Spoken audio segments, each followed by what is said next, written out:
he pressed the button. Sean's live, by the way. Hey, everybody. Well, welcome to back to the show. Surprise intro. I love it. It keeps me on my toes. All right, folks. Let's jump into the recap. On the first afternoon of Arwid Gloam, the Bitter Shadow, on a Stirs Dog, the Wayward Five planned to investigate the three adventurers Raphael hired to acquire a living sample of the undead creatures in the Kermatis hinterlands. Before this, they received a package from one of Oriel's servants, giving them the magical manacles that they had sought out before they left for the Fields of Glass. They tested them out on Wiswick at first, and they proved quite useful. But instead, they employed them in putting on Scarlet of her own request, just in case she lost control and the Crimson Court took control back. But they moved on from Oriel's estate. But they trudged through winter's squall and darkness, because it is still the long dark, and a blizzard has come to Vermalcia. But they could barely make it out of the courtyard before they found a victim of the ritualistic murders that have been going on at the front doorstep of Oriel's estate. Our heroes quickly freed the body from the bindings and took it inside to investigate. They found signs of struggle and acidic burn marks near the grotesque wounds. Curon reached out to Oriel to hasten his arrival. Upon this arrival, you discussed what must be done. You informed him of the strange behavior of the rich man from the auction house, as well as the graphic drawings Timber found in his home. You agreed to investigate and try to capture this man while Oriel dug up more information on him from the auction house. Before splitting up, Sarathil questioned the authorities for failing to protect their people. Though Oriel agreed, he pointed out the abysmal state of Endurus as of late, due to the war, and that reinforcements and protection from the Gwyn Empire would take some time to arrive. Sarathil expressed interest in an audience with the leadership of the Empire, to which Oriel responded that he'd hoped all of the Wayward Five would be able to meet with the upper echelons of the Empire. But our heroes put aside these concerns to deal with the issues head-on for now. As you approached the rich man's brownstone manor, you hatched a plan. Curon was to infiltrate with his etherealness spell and prepare to use the magic manacles, while Timber knocked on the door to distract the man. The rest of the party would await, invisible, for any signs of danger. Oriel informed you that this man's name was Brahm, and that he last purchased a magic carpet and an old, cracked longsword from the auction house, before unusually stopping his collection. The Wayward Five carefully enacted this plan. Inside, Curon found Brahm weeping in his kitchen amongst the detritus and waste of his home, with the cracked longsword in his hands. Curon now recognized this old weapon as the weapon of his old companion Cal, known as the Prongs of the Black. The cracks of the blade began to weep along with Brahm, filling the room with black water. As Timber knocked on the door, the blade split open to the long, slithering, and barbed whip of an ooze. It seemed to look this sad man in the eyes before returning to the blade. He dropped it into the dark waters, and it continued to weep and fill the space. When he answered, Brahm didn't seem to recognize Timber, but he seemed deeply afraid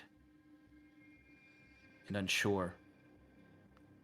Curon was easily able to latch the manacles onto him, but at that same moment, the black water began to gush. Brahm uttered, "Help me," before sinking into these waters. Curon quickly followed beneath the darkness as the floor gave out beneath him. Scarlet, now making her way into the building, leapt after Curon into this water, after narrowly avoiding it. The two of them found themselves in a strange place. A room like any other, but with a large mirror, an hourglass, and innumerable masks hanging from the ceiling. 2 doors. Curon and Scarlet's reflections in this mirror had no faces. They spoke in unison, with a third, darker voice, as the walls began to bleed black water. After failing to banish Scarlet out of the room and the approach of 2 black oozes, they decided their only option was to go through one of the doors, as their own voices in the mirror begged them to. They took the left room, which led them into a much stranger room. Outside of this illusion, the rest of the party tried to figure out what to do in this house, as the waters began to sink beneath the floorboards into the basement. We left off with Scarlet and Curon investigating this new room, and the rest of the party still within the house.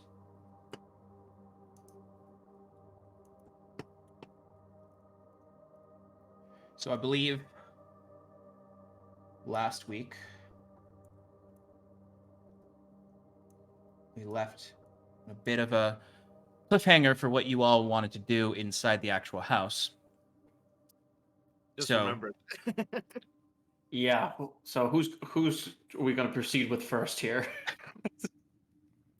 Guys, so my plan is we all get out of the house, then I cast reverse gravity, and it'll make all the goop go up, and that might help us somehow, because it kind of has a mind of its own. Maybe we could, like, force it to go in a strange direction, or, you know, I just want to see it'll happen. Come on, guys, it sounds really fun. I haven't tried the spell yet. This is the perfect time to give it a shot. Come on, just do this one for me, please. So they'll look to blanking right Kiro? now. Timber. Timber. Jesus Christ! Thank you. Got a brain fart right there. Turn to Timber with a look like, and then back to Wiswick. Now I don't think it's a good time to be testing anything right now. We don't want to have this ichor flowing into throughout the house. I agree wholeheartedly. I mean, it already is all over the house. I'm just gonna make it go up. Well, Maybe we'll open the windows, you know, get it out of here. let's see first how filled the basement is. Okay. Alright, I guess that's fine. I'm withholding my ability to do so, though. Good. So, with that in mind, the delay on this experiment, what would you three like to do in the space now? Something to note for you, Timber, is the shadows are still there that you can see through, and you can see I didn't mention this in the recap, but you remember the kind of like fungus-like growths Yes. in the darkness? Those are still there. They didn't go away with the water. I will walk over to one of them and take out Inkswell and then Mage Hand and kind of poke it with the Mage Hand. Mm-hmm. Okay. How does it act like? You describe it. I was like, What? you can describe it. What does it do, Timber? No.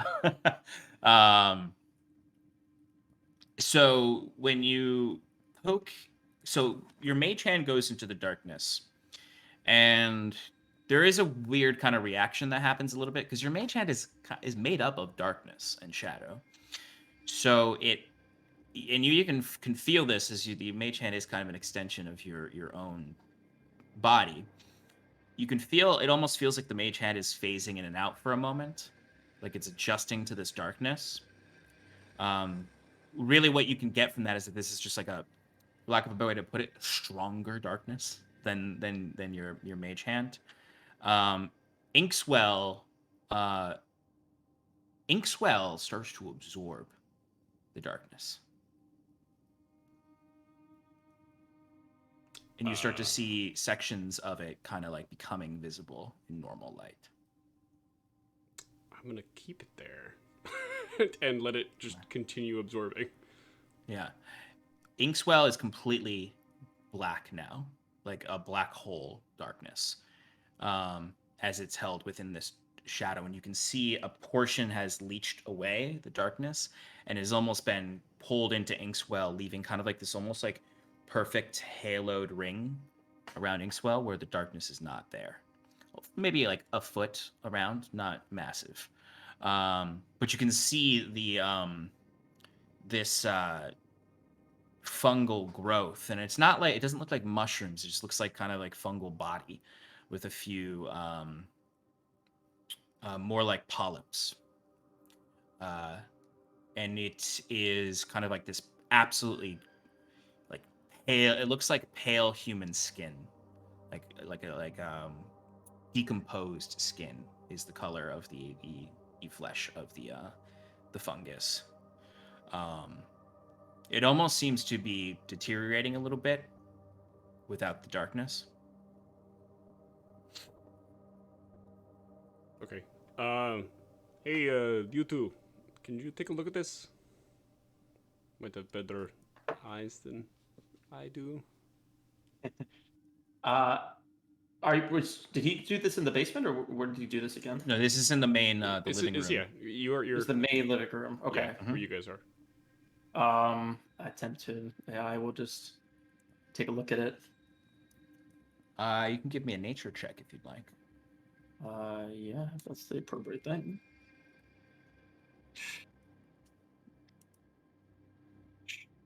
Ooh, 30-20. 30-20. Okay.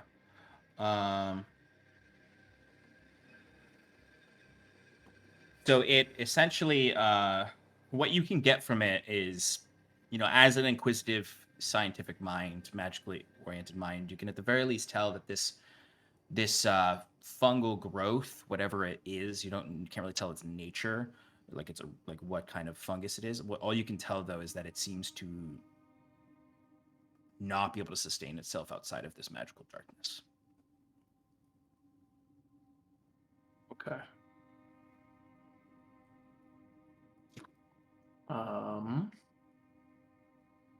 Remind me where this is in the room again.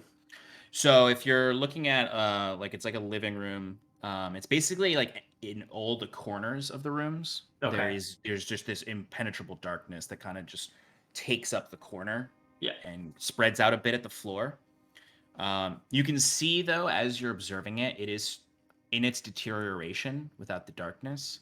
It's almost splitting open in places, as like almost like you would see like the way skin splits at a deeply bludgeoning blow. And you can just see kind of like wherever it splits, there's just a quick little, as you can see these dark, like spores. Yeah, like these dark spores come out.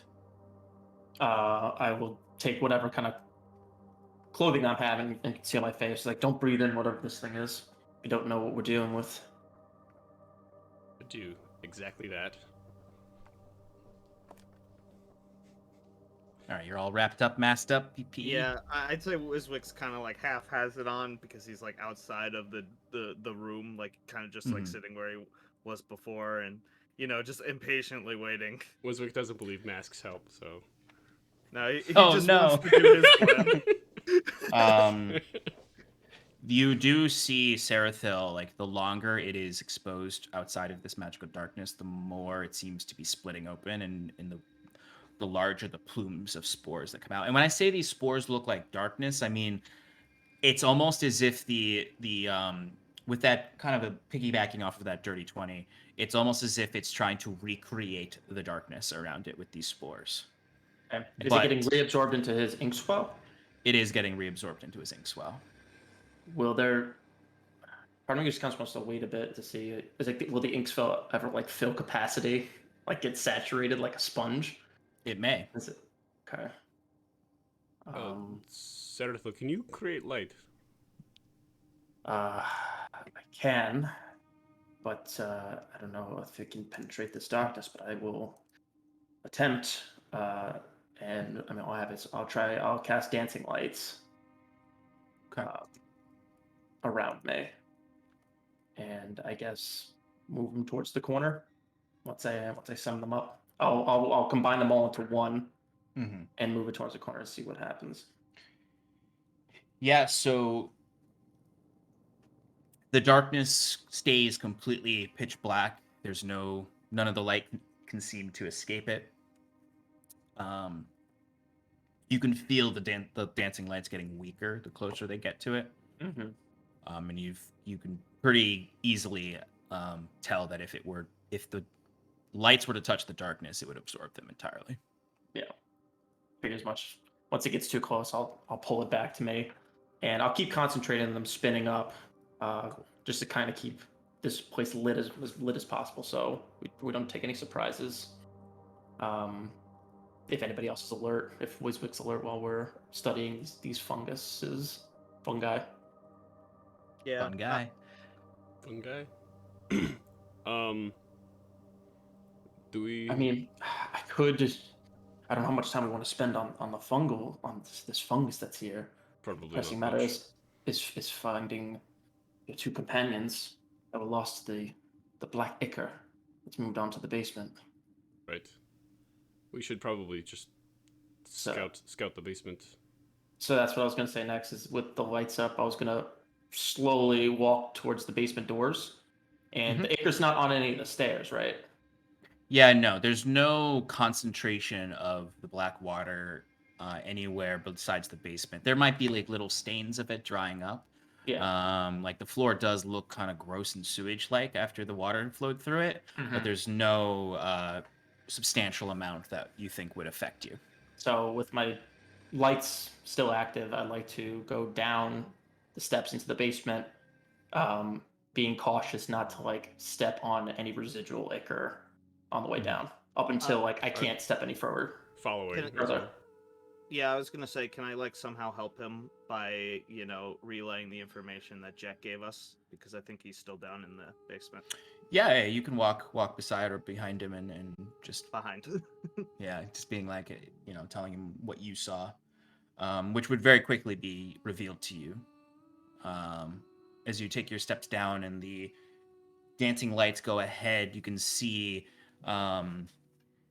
there's the steps go down to a landing that then go down perpendicular to the steps. The water has piled all the way up to that landing, and you can kind of see it sloshing on that landing a little bit, where there's only like maybe like a half inch that's on that reaches above that landing. The lights kind of dance out, and they don't even like reflect off of the water. Yeah. And you can see there are like what look like piles of just detritus that are just above the water precariously. What'd you say it was? Detritus, just like broken Oh, okay. crates and stuff like that, Yep. storage crates. Mhm. There's some in like certain areas that do get above the water, but they're a little bit precarious. This whole space is probably, I'm thinking it's a fairly large basement actually. It probably takes up, it's probably 30 feet. 30 feet wide, and then maybe 45, I would say 45 feet deep. So there's quite a bit that you can't see right now. That's at the other end of this space. Timber, you can see everything. And you can actually, Timber, give me a perception check, actually. Sure. So now I'm thinking about Devil's Sight.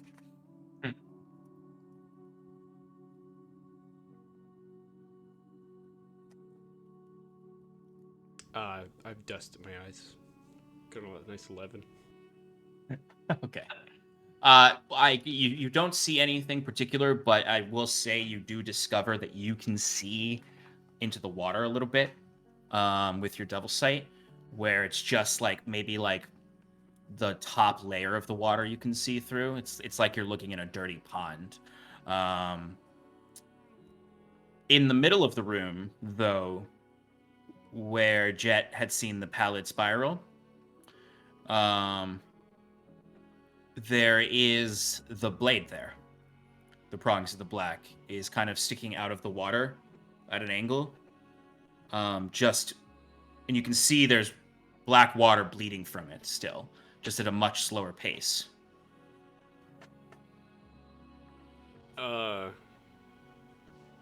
Should we grab that? Do you think that's what Kieran was referring to? What do you see? Oh, sorry. There's a sword that's looks like the prongs of the black. Do I recognize it before I just claim it? I'd say after you look at it, and probably like Sarathul's lights kind of go deeper in, you can all see it now. It's glinting. Yeah, I mean, you spent a year with Cal using the prongs of the black. You would recognize this blade very easily, as the weapon he used to wield.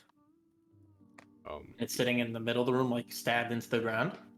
Pretty much, yeah. Like it doesn't look right though, because you know the water is at least a couple feet deep. The blade is not long enough to be standing upright. I see what you're saying. Okay. Sean, is there any like tchotchke near me, or garbage? Like there's on, a lot on the stairs. Yeah. I mean, there's a lot of garbage floating in the water. Oh, there's something that sinks though. Floating. It's floating in the water. Oh, you want something that sinks? Yeah. I'd say there is. You could find a burnt-out torch that's in a sconce right above the landing that's kind of sloshing with water right now. Hey, we probably don't need this. And then I throw it in the water, and I can see through the water. So what happens to it? Yes, good call. Give me another perception check. 24. Hmm. Cleared the Nice. dust out. Yeah. So you would see the torch lands with a thwump and a splash of water. And it is water. I will repeat, like it's not thick or viscous. It is just black water.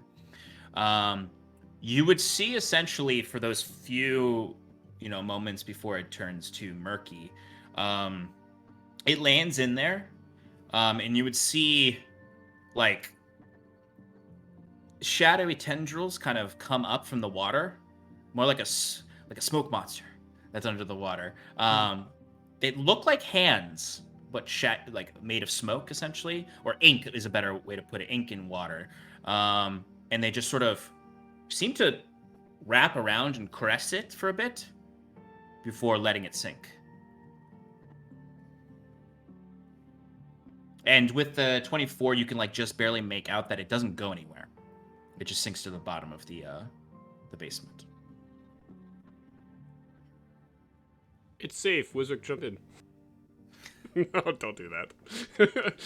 I can make when I have a good plan, it's fine. But when you can make mean jokes like that, Yeah, because it's a joke. I wasn't actually going to go through with that. I might, but I still think the reverse gravity plan's pretty good. It's better than me throwing Jet inside of the goop and seeing what happens. well, we already kind of can surmise what happened with the goop. I think we need to grab that sword. I can't see what else in here Kieran would be referring to.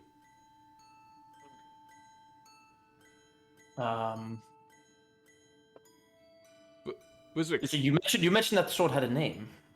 Prongs of the Black. What exactly does it do? If you know exactly what it is, you It's- know what this water in No, what its Yeah, magical properties stretchy. are. yeah, It's stretchy.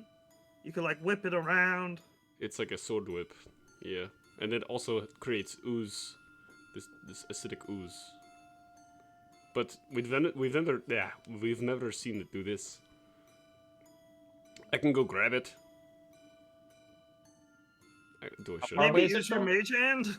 Yeah, I'll go do that. I'm gonna touch my boots and get a little closer. I'm seeing those tendrils come out from the water. I'm gonna make sure there's a good distance above. Yeah, and if you looked down Timber, you would see like and probably you both have dark vision, so you would see this too. Right? I'm assuming you have dark vision. Do you have dark vision, Mike? Uh, I mean, your I lights don't. are there anyway, but yeah. I have superior dark vision, so does that count for both of us? No. Your hair is crazy enough for 2 people. You would see anyone with dark vision, and no, with the lights you could see this. It looks like the water, like if you just looked quickly, it would look like there's a fog over the water, or it's hot water and it's steaming a little. Those tendrils are kind of like above the water right now at your presence, and they almost seem to follow beneath you, almost as if you had like a fan blowing underneath you and it was disrupting the water.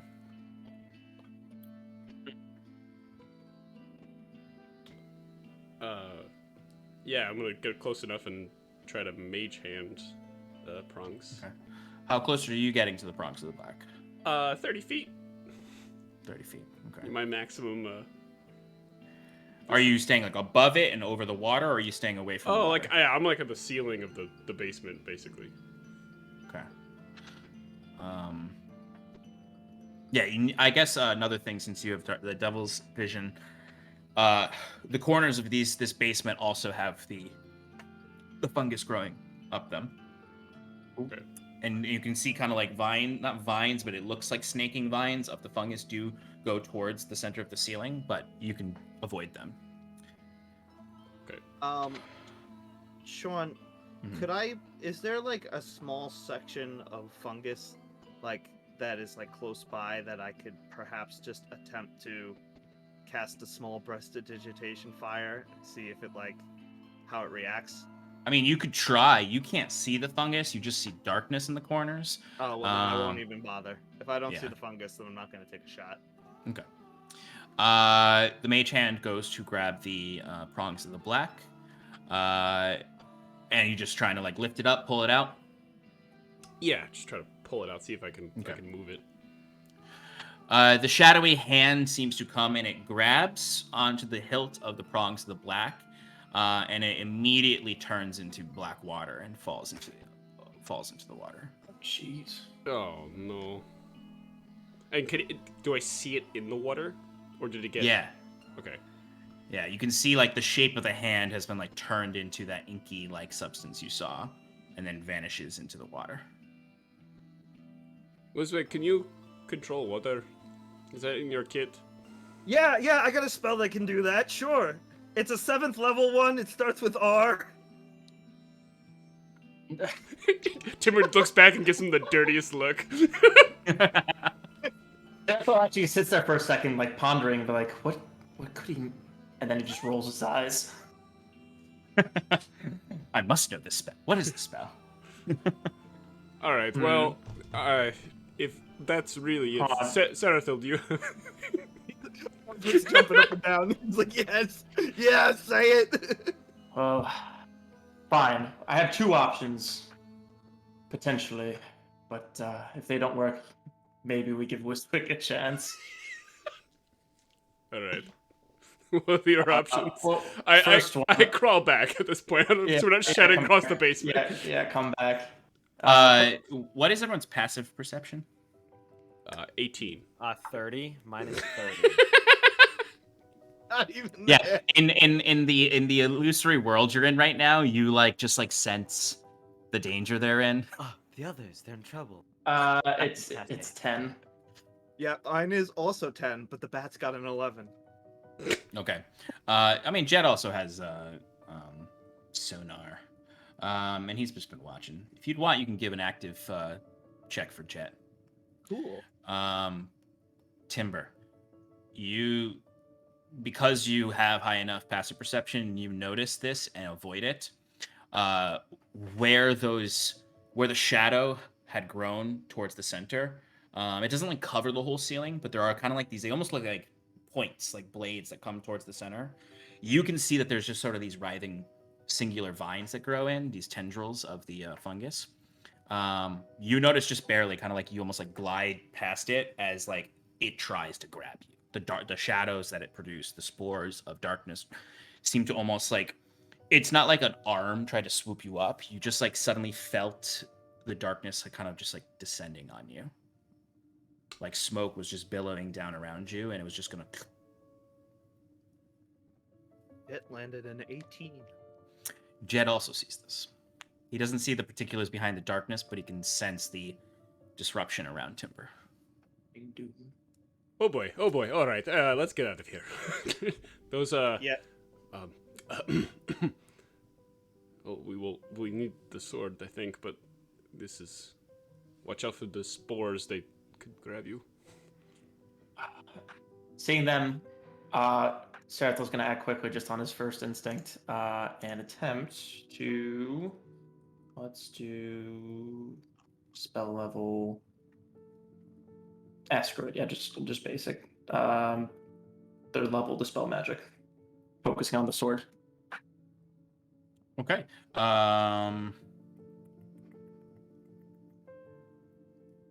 Roll me a intelligence check.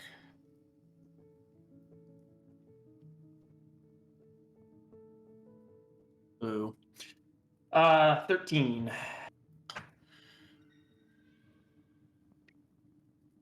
You can see the water ripple, you can see that the dispel magic like latched onto something, and it sent this kind of like ripple throughout the water. It almost looks like what is that? The liquid that has like the metal in it that when you put it on like speakers. Ferrous. Ferrous liquid. Ferrous liquid. That's what I want. It Or looks like ferrofluid. it looks like a ferrofluid reaction as it goes through and kind of ripples, but nothing happens after that. Yeah. I mean, you can tell that the dispel magic just didn't break through. Yeah, exactly. That's why I'm like just gasping. Like, magic is strong. Got anything else? Do that or reverse gravity. One or the other. Timber. Yes. You, as you're talking to Sarah, they'll notice at the top of the stairs where the doors open, you could just see like almost on the ground, like it's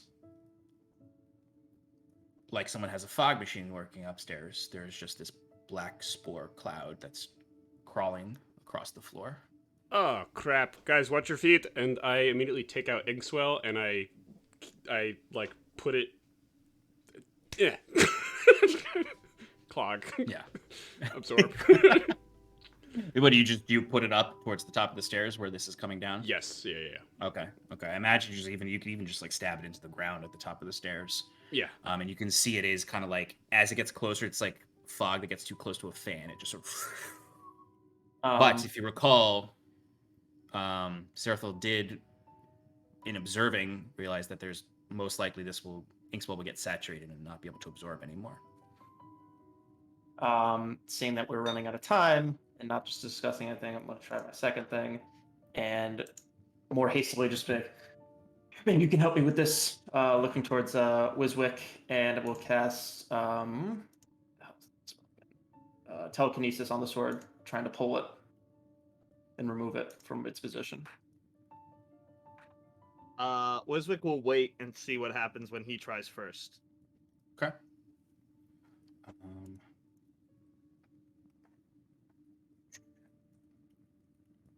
This is a very good question. All right, so what I'm going to have you do for this is it's kind of like a contested strength check, but it's going to be your spell attack modifier. Is going to be your roll for it. You can feel as the telekinesis grips it. You can feel it's almost like you can feel the suction of what's keeping it in. Right. But there's two things you do. You feel that it's going to take immense magical fortitude to pull this thing out. Two, you can feel the longer it takes you to pull this out, the sword is absorbing the magic. And oh god.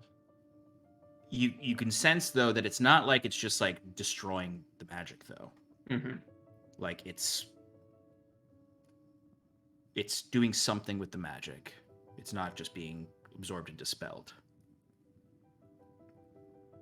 no. Okay. You So said go ahead and give me that spell Spell attack attack. roll. So you could just do like a firebolt. Just roll a firebolt. I'll do attack. I'll do a chill touch. This is creepy. Ooh, 27. Damn. Okay.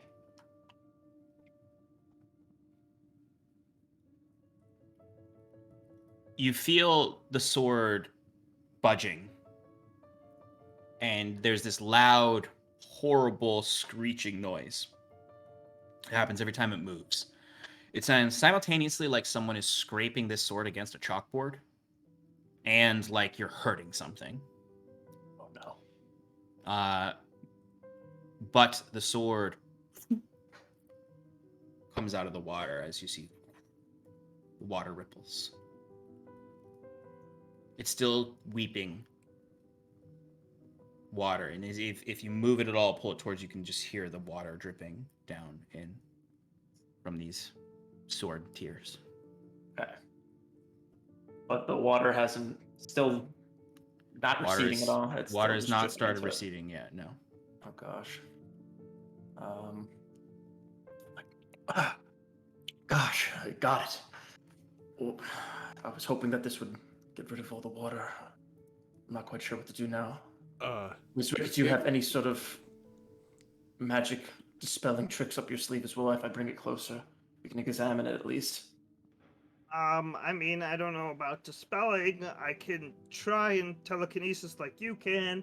I could try trapping in a bubble, but if I do that, it'll probably just dissolve my magic. I'm thinking the only possible way is to do some sort of massive magic attack Hey. that will affect a large radius. What did you have in mind? Where's everyone standing on these stairs? Towards the top, because Timber is worrying about Yeah. the smoke that's billowing down. Sorry. I'll be on the very last step, going into the basement before, without touching the ink. Wiswick's probably right next to the top of the stairs, just hanging out. So right behind Timber. Yep. Timber, you're watching Inkswell, and it is holding for now, but you can see like wisps of the spores are like starting to move past it a little.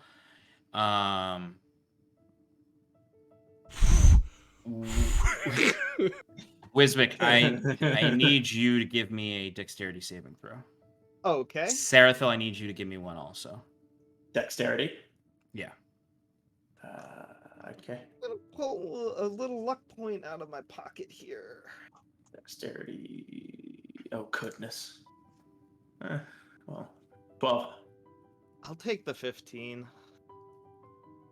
15. Okay. So a few things are happening right now. Wiswick, you notice it out of the corner of your eye. There's some kind of luck, one might say.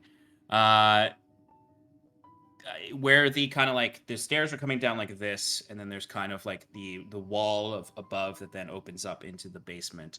You notice from the ceiling of the basement there is spore-like tendrils crawling towards where you are at the top of the stairs, and you can see it. This all kind of happens quickly. The stairs almost seem to become slick. And Do I have a chance to do something once I realize that? In a moment, you're not going to be able to, unless you have some kind of reaction. You're not going to be able to save Seraphil. Does a bonus action work? No, but Okay. yeah, the same. So you kind of like notice this as Seraphil's talking to you about the spells you can use, and then you like look quickly back at Seraphil, and you can see the tendrils have already moved halfway up his legs, and then suddenly you just see them tighten, and Seraphil, you just get whipped into the water at top speed. No! Oh God! No! Timber, get the hell out of here! I immediately Misty step out of the room. Where do you Misty step to? So can I see a window from the top of the stairs? You're on basement stairs, which means there's no windows. Wizzick, wait. The only place to go is into water or into spores. Wizik. Okay, Okay, Wizik, listen to me. Dimension door, outside. Literally anywhere outside. And it is true. I don't think you need to see where You you're going don't. for dimension door. All right. You have a Wizik. few seconds while I cast a spell to say whatever you're about to say. Wizik, blast a hole in the ceiling of the basement, Yep. and then I'm out. he goes, "Ah!" He goes, yep, and then falls backwards into a portal. Wiswick, you immediately drop down into the snow outside, and you're completely in snow. Like it just completely covers you as you just sort of. But you are away from it. Timber, what are you doing right now? I'm looking at where the sword is. Like, oh shit. Oh, the sword. Yeah, I mean, Mike, where would Serathol brought the sword to? Would he have had it like hovering next to him? I would have had it hovered coming towards Okay. him. Timber, the sword is in the worst spot besides being in the pool. It's just like laying in the inch of water that's on the terrace. I mean, granted, you have a mage hand, but the mage hand didn't work before. Right? But it's just like exactly in water right now. Just enough water to like almost cover it, but it's just right there on the landing. Oh, God. Sean, can I do stuff? Not yet. All right. I'm gonna reach and grab it really quick. Give me a dexterity saving throw. Yeah! I got a natural 20 for a 30. I got a 30. Yeah. Oh my god. Been talking way out of this one. All right, Timber. You get the sword. It's in your hand. As soon as you're holding it in your hand, you can see the cracks unlink. And just as you see, it's just like tendrils like a snake out. And it seems to like look at you. The tip of the sword looks at you. Hi. Don't look at me like that. You see coming from the first crack where you can see this ooze, this ferrous liquid, it starts to weep over your hand, and the water seems to grip around your arm and up halfway up your forearm. Drop. Drop. Not in the water though. Hit X to drop.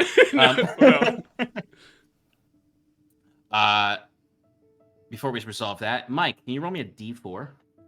Oh, here we go. Roll 4.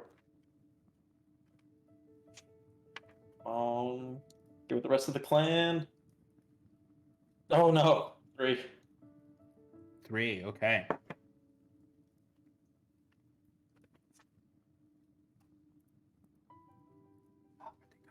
Where's my room numbers? 3. 3 is... Okay. Mike, you land in a room... Oh no.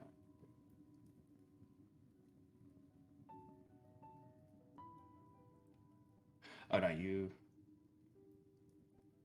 Okay, yeah. So, Mike, you feel yourself being dragged in this water. It's all... Mike, Serathil, you feel yourself being dragged through this water. And then you like slowly stop for a moment and start to sink slower and slower. Before we cut to where you land, I'm going to cut to Scarlet and Kira. So, the two of you, and as a reminder from last week of the quote, or the riddle-ish, as I put it. Quench my thirsts from what floweth first, to rise above to falling stars, that unlocked my beating heart, and return such to me. And then you will see. But a liar I am. You're in a room. It's a rounded, tall room with stone and bronze statues, as I described before, bird baths and ornate urns of various sizes. These decorative creations line the walls and lay in piles in the corners. Many of the statues depict creatures with open mouths. Mingled amongst these artifacts are heaps of conjoined flesh latched to the wall. and ornaments. These heaps are covered with gibbering mouths, with dried out tongues and smacking cracked lips. A light pours down from a point in the ceiling that illuminates a tall water basin in the center of the room. Sand pours from this light in the ceiling, and it pours from several of the urns, seemingly endlessly.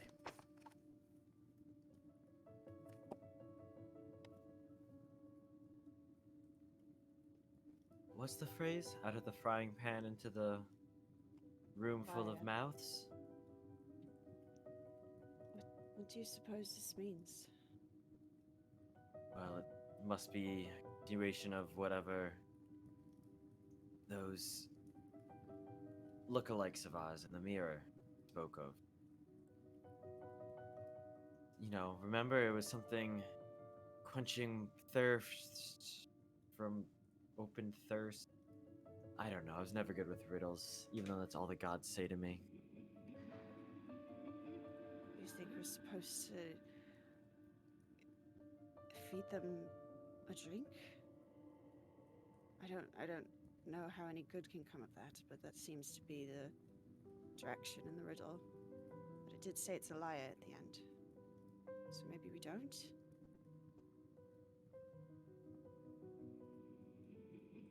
So, do we just sit here?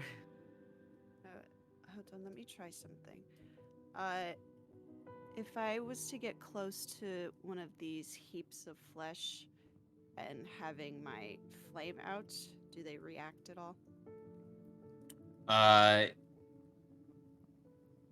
If you step up to any of the heaps of flesh, they don't react to the flame. Like, there's no, like, wincing or anything like that. If anything, it just shows a reflection of kind of, like, despite how dried out their mouths are, the flesh is slick. And they just sort of, like, the closer you get, the more they gibber and bite at themselves. And you can see several of them biting down on their cracked lips and just sort of, like, sticking these dried out tongues out, trying to just savor any moisture they can. They're drinking their own blood to sate thirst. Right, that didn't work. Should we try the water?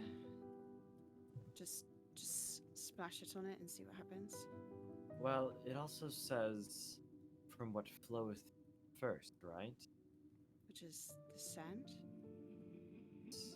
But how would that be Maybe- quenching? I don't know, maybe they like sand. I don't pretend to understand.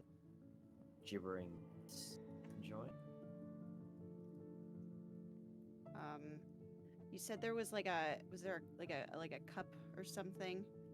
Yeah, there's a stone cup on the basin, on the tall basin. Can I grab that and then just like hold it to where some of the sand is falling? Just to catch a little bit in it. And Yeah. then I'll just look at Kieran and just be like, just toss it on the mouths. As you toss it onto the mouths, they start to voraciously try to consume it, or it just sort of gets like weirdly caught in the slick flesh. As soon as the the sand touches the gibbering mouthers, you feel you feel a shift in the room. You start to hear flowing water, and suddenly the sand stops flowing, the endless sand, and water starts pouring in, replacing it. It's not black water. That did something. That's good, right? Interesting. I don't know. Is the water like filling up the room, or it's just? Well, the floor is covered in sand except for on the dais where the basin is, so it's mixing with the sand and turning into a muddy slush. Gross. Does it look like it's saturating the sand, and if we stay here long enough, we're gonna have to swim? Potentially. Um, You also notice the room darken, and that light above dims deeply, and the whole space starts to tremble a little bit, very similarly to the last room. And you can start to see all the lights darkening, and you can't see any walls here, but you can see some of the mouths of the animal pots, you could just sort of see. Shit. That thing's back. Should we and Kieran's just gonna like with the staff just like mud slap a bunch of this water at the animal mouths to see what it does. So when when the mud sort of slops into a random array of them, you do see that they do seem to have water already in their mouths, and it does sort of splash out of a lot of them as the mud kind of, and you can see it kind of overflows a little and pours out. Give me 30 passive. You notice that this water doesn't seem to mingle with the water that's pouring down from above, and it seems to now flow in a direction. Can I follow that direction? Yes. It seems to flow into a corner of the room where there is this big frog mouth that's in the corner. That the opening of the mouth is at the level with the floor. It's filled with sand right now, but you can see the water, some of the water, because it's not a lot that you splashed out. You just see some of it flows into the sand, and then stops. Scarlet, quickly, use the cup, use whatever you can, splash the mud into the animal mouths. And Kieran's gonna start like trying to splash it up. I will do the same. As you're doing this, as like it's weird because the mud water that's forming does not flow towards that spot. It just stays away from it, almost like it's hydrophobic of it. But you can very clearly see these figures pull themselves out of the pots and collapse into the mud. You see just sort of like these slops of black ichor are out in the mud, kind of like the mud, which is now, it's not super high up. It's probably around approaching your knees. But those mud creatures are coming after you now. I'll with one hand I'm splashing water with the cup. With the other, I have my flame is up, trying to see if that'll keep them at bay. Indiana Jones and the snake stuff. Mm-hmm. So are you just like using the cup with the mud that's forming? Yeah. Okay. So you can see like the I'll put it this way: it's starting to seem a little inefficient way of getting the mud and water towards the mouth at this point, as it's like the room is violently reacting to you now, and there's just like less and less you can do the longer you stay in the room, as you would both feel something grab at your legs and try to pull you under the mud, and I'll need strength saving throws from both of you. Dirty 20. No, Kieran. 8. All right, so Scarlet, as you you kind of like quickly move back out of the grasp of this creature, as you can see it kind of then flails up, and you can see just sort of mud flopping as you can see this slick black ooze. It's in the shape of like a humanoid, but like not a specific humanoid, just sort of loosely, as the mud just sort of slicks off of it, and it just sort of stands up, like hobbling towards you. But you see Kieran is pulled to the ground by the other one that is now trying to climb over him entirely. It's not deep enough right now where he's like under mud, but like he's kind of, it's difficult terrain for him, and this thing is trying to grapple him now and keep him there. What would you like to do? Remember, there are 2 doors in here. Right. How far? Where are we in relation to the doors right now? So you've walked in and kind of been focusing on the right side. There's a door behind where you walked in, and then there's a door to the right. They're not that far. It's the room is probably a 15, 30-foot diameter. Which one is Kieran closer to? He's closer to the right door. All right.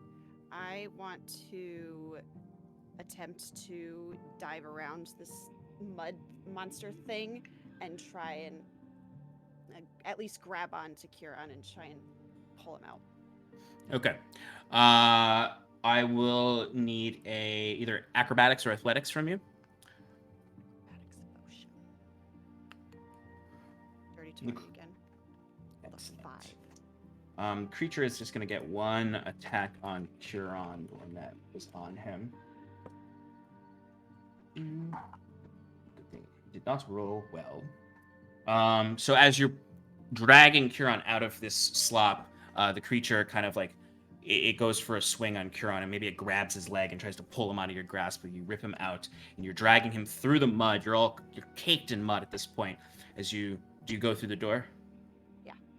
All right, so you kind of back through the door, and it's almost it's like moving through a liminal space, as it almost like everything disappears, and then you're in a new room with a door in front of you. You all right? Yes. Yes. You need to stop getting sucked in by things. Oh, yes. Well, don't do choice. Let me make it very clear. Oh, thank you for that. Thank you. Thinking where? So it's just a passageway with a door on the other end? No, it's what I mean by that is like you walked through the door and now like it turned into the door in front of Doors you. in Yeah. front of us. Oh. You turn around and you see the room. Yeah. This room looks like a cathedral in the space. It looks an awful lot like the cathedral in Vermalcia, in that main great hall. You can see these four vast pillars shoot up in the corners of the room, and there are little alcoves beyond each pillar. You're in an alcove right now. You'd have to walk into the proper room. The alcove directly across from you and to your left have beautiful stained glass windows depicted in reds, golds, yellows, oranges, whites, depicting visuals of the Everflame. But you would notice that they are completely covered and smeared with blood in a spiral shape across them, creating kind of a blood red effect to the whole room as the light moves through them. In the center of the room, you see just furniture stacked on top of each other all over the place.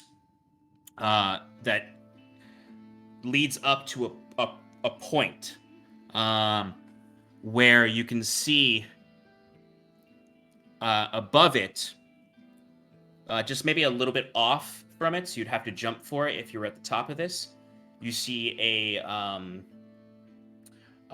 key that is held up by a rope, and you can see that rope is tied off to a scale, where it currently, it's weird because there's nothing on the scale that would be holding the rope up, but it's held up. It's a weight system that's keeping it up.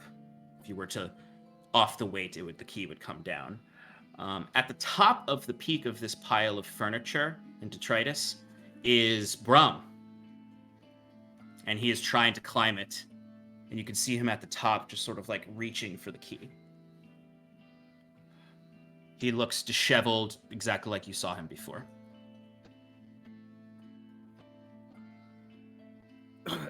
You there, Brom, is it? Hello, Kieran says, walking forward. You hear a bit of your voice echoes like you're in a cathedral. And as this happens, you hear him like slip, and you just see him just sort of like, just sort of like collapse and slide down this pile. As you can see several books and papers and markings all dropping down. It looks almost like this pile is made up of all the trash in his house that you saw before. As you can see him laying on the ground, and he kind of skitters away, kind of crawls away to the other side, away from you, as if to try to hide. No, it's okay. We're here to help you. You see he kind of peeks from around a broken up cabinet. No. He sent you to trick me, to get me. No, I must go through the next door. I must go through the next door. Who Let's go. sent? Nobody sent us. You see, he hides behind the pile and you can hear him shuffling through stuff. We walk over there, or at least I'll walk over there, just like still saying, no, we fell through the water just like you did. Nobody sent us. You see, he's kind of like tried to burrow a little into the debris, and he's kind of like hiding behind a chair as you come around. And he kind Trying to hide from the rogue. That's cute. He peeks around. He said, no. I've been here too long. Where is here? Who's he? It's you talking he, about? whatever it is. The darkness, the shadow that comes after you in the rooms. Yes, I've noticed if we linger too long, it happens. So, have you been in this room before? Never tarry. Yes, I've been here many times. What do we need to Many do? times, and I can't get the fucking key. Right, so we need to get the key. Kieran, is it dim enough where Kieran can do his steppy thing? Or am I gonna have to climb this? No, it's How? not dim here. There's Okay. enough light from the stained glass. Alright. What if I unleash the fog of the moon? Guess that does technically create dim light.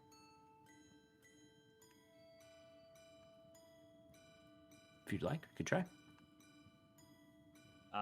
Kieran goes, well, no, first, Kieran's gonna look, if Scarlet wants to climb, she can climb, but he's gonna look at the opposite end, where the scale is being, pressed down. Mhm. And he's going to go investigate it to see what's holding it down. Kieran, while you go do that, I'll try and get up here, and then you can try and figure out how to get off. Of course, best of luck, and with the crescent, gives her a little guidance. Thanks, man. And you see, so Scarlet, as you turn to go climb, you hear scuffling behind you as Brahm just sort of stands up, like not brave at all, but like he seems to be trying to like make himself bigger. And he goes, No, I've been here so long. The key is mine. It was mine to get. And you see he starts to try to climb desperately. Alright, I'm gonna race him up there. Is it just admittance for one with the key? Usually the door is open and everyone can come in and out.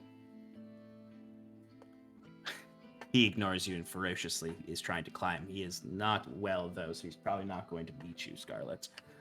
Give me an athletics or acrobatics check. Kieran, you can give me an investigation check. 32. Acrobatics. He got a 5. So as you're climbing, he seems to like slip and fall quickly. Same way he did when you got in here. As you're climbing up this, Scarlet, you're reaching and grabbing things. Everything's quite precariously stacked here. With like no regard for safety, of course. But I'd say about halfway up, you kind of like are positioning yourself to get comfortable, and you kind of look forward, and you can just kind of like see to the core of this tower, and it's just this darkness. It's darker than you've ever seen, besides perhaps upstairs or whatever is wherever the house is. And you just give me a dexterity saving throw. I can see because I have advantage on dex. That I can see when not blinded, deafened, or incapacitated. So I have advantage. Yes. Sure. Okay. 29. Okay. You kind of narrowly grab onto the leg of a chair sticking out and kind of like have to swing off and hang for a moment as you can see just sort of this wreathing tentacles shoot out and just sort of like attempt to grab and pull you in. But they miss you. Don't stand too close, Kieran. There's something inside here that tries to... I guess I'm shouting. That tries to grab you. Don't get too close. Understood. Kieran, what did you get for your investigation? Dirty 1. As you step over, this thing has got nothing on it right now. You run your hand through it, you touch it. It seems like there's nothing holding this thing in place. Can I use my staff to push it up? When you try to push it upwards, it feels incredibly heavy, like there is something holding it.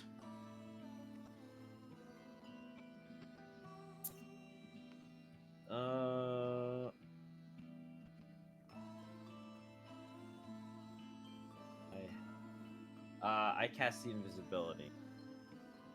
Okay. When you cast See Invisibility,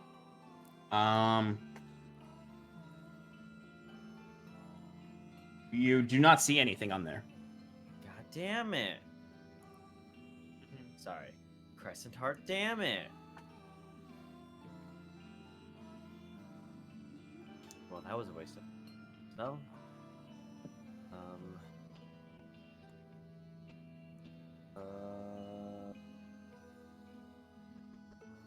Huron climbs up and stands on top of the thing. It starts to move up, and the key starts to go down. I don't know. I think this is a spell did you Wiswick do? might want. Reversing gravity or something. I don't know. Scarlet, you can continue climbing up. Yeah, because it's if the key's getting lower, then I presumably won't have to climb as high. Yeah, it is like off-centered from the pile by like Yeah. 6 feet, so you would have to like jump for it. That's fine. Brahm is still in the room, right? Yeah, he's collapsed on the ground right now, and he's kind of like gathering himself, grabbing things, trying to like find whatever he can to help climb. Did you not think to do this before? How many times have you come here? Did you just try climbing every single time?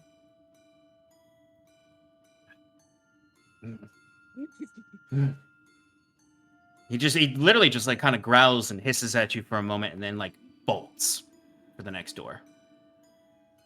Good luck. We'll see you soon. And this is where we're going to check in with Mike, as Brahm bursts through the door where you have arrived. You find yourself descending down, Mike, through this shadow, and you feel yourself caught amongst strings. And then you slowly feel yourself kind of like fall through them with gravity going back into place. And you look around, you can just see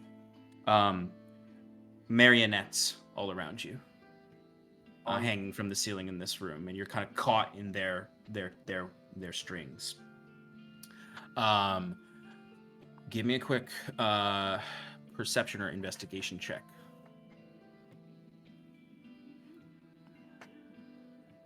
24. Okay. You can see, similar to how I described to Curon and Scarlet, there are blank marionettes here, but then there are many severely detailed marionettes here. With a 24, you can see, granted, you're from 1,000 years ago, so none of these faces are necessarily recognizable to you, but they look very lifelike. And I'd say as you're struggling through to get loose, you kind of see one kind of like falls from above you, and like the face comes right up onto your face. And it looks like Scarlet. Oh.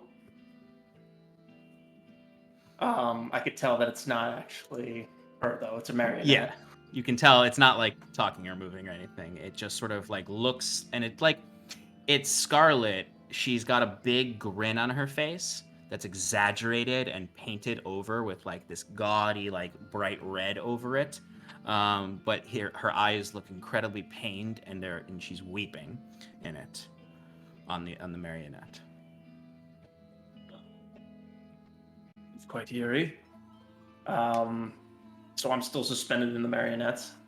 Yes, and you're about 20 feet up above the ground, where you then would hear a loud bang, and you would see Brahm sort of stumble into the room and kind of like push himself back. And you can see the details of the room a little bit better now. It looks like a normal like Victorian era room. You can see there's wallpaper that has these murals on it of a hedge maze all around. You can see there it's kind of like a very, very tiny theater hall with a very small stage, and on the stage there is a little dais or a little like altar that has some burnt out candles on it, some used up incense. On the center of that altar, you see what appears to you like a giant rib cage. That has, it's very, the bones are very close together. It looks like there's too many bones. It looks like someone made this out of bones. And it looks like a rib cage, but between the ribs there are smaller bones filling in the slots, almost to turn it into like it almost looks like a breastplate, but made of bone. In the center there is a keyhole on it. And as you hear this man kind of quiet down, and he's just sort of like panting heavily, you would then suddenly hear in your head a low thrumming coming from the rib cage. Did I see when we encountered when we first went in? I guess I wouldn't have seen this man. No, you wouldn't have, actually. No, so you just see a really disheveled, gross man, in rags, basically, who looks like the rags look like richly clothes that have disintegrated mostly around. And he looks like he's panicked. Yeah, he looks like he's rushed in here, and he kind of like is crawling up to the dais towards the rib cage. I'll call out the man. You down there. It's no more tricks, more tricks, more tricks. Who is it? Who is it? It sent you. It sent you. No, I'm up here. Look up. Hello. Devils from the sky. Nope. I cast dancing lights to kind of lighten it up a bit if it's like too dark for him to see. And you see, like, it is a little too dark for him to see up there, and now it illuminates you, and he like kind of like shields his eyes. It seems too bright for him, and he. No. And you see he tries to grab the rib cage and starts trying to pull it and lift it, and it won't budge at all. No. They're going to get out of here without me. Any chance you can help me? How can I trust you? Who are you? My name is Seraphil. I seem to have. I don't know how quite I have gotten this predicament myself, but you seem like you're very concerned as well. We can work together. We can figure this out. How long have you been here? Have they stolen your face yet? Did they steal your face? Your eyes, your ears, your... Oh no, you're speaking. They couldn't have taken your mouth. Does he still have his? He still has his face. Yes. No. I just appeared here moments ago. I seem to be struggling to get out. Actually, make an attempt to kind of nudge myself out. Yeah. Go ahead and give me a. You can give a dexterity check if you want, or we'll do dexterity check. Yeah. This is what I thought would happen. 4. You somehow get more tangled in marionettes. Yeah. Like it's like in any kind of like cartoon where someone struggles and then suddenly they almost like fall a little bit, but somehow end up being wrapped in the strings as they're falling, and you kind of like land down, and you see several marionettes fall lower next to you. You can see the scarlet one is kind of hanging next to you and just spinning right now. You see like as it spins around, you see at a certain point it shifts and changes. The red hair disappears, and suddenly you see Curon there. And he has Curon has... Oh, the same marionette. Same marionette. He's not smiling, Curon.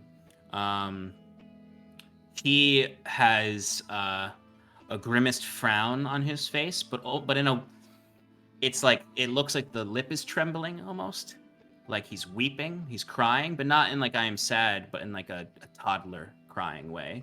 And you can see like even tears have been painted on in a very cartoonish way. God. Well, I've seemed to just make this worse. I'm feeling a little ridiculous. Please, what can I do to make you trust me? Who sent you? How did you get here? How do you know this place? I was sent from Governor Clay, who was concerned of you. And I'm trying to think what exactly to say here. Sorry. It's all good. I'll cut back really quickly to Wiswick and Timber. Go ahead. All right. So Wiswick, you're outside in the snow. Timber, you are just dropped the sword. It's on the steps. It's not in the water. You're slowly being surrounded by spores. Can I retract that? What's the word? Retcon? You retcon that, yep. Totally would allow you to retcon that. You still have the sword. The water does seem to be going up your arm. My immediate thought was when I grabbed it is to smash it against like the stairs or something to like break it. The sword, to break the sword? I want to break the sword. Okay. I'm going to dispel Jet so I don't lose him again, because I assume that that's probably a thing. Okay, yeah, you can do that. If you've got nothing else, Alex, I'd like to. Well, yeah. What are you doing, Wiswick? And then I'll resolve Alex's and yours. Okay. Wiswick's going to commence destruction. He's gonna summon his golems. Well, he's gonna summon his golem. He splits it up into its 3 smaller golems, and then them giving them commands to throw rocks at all the windows and open all the doors.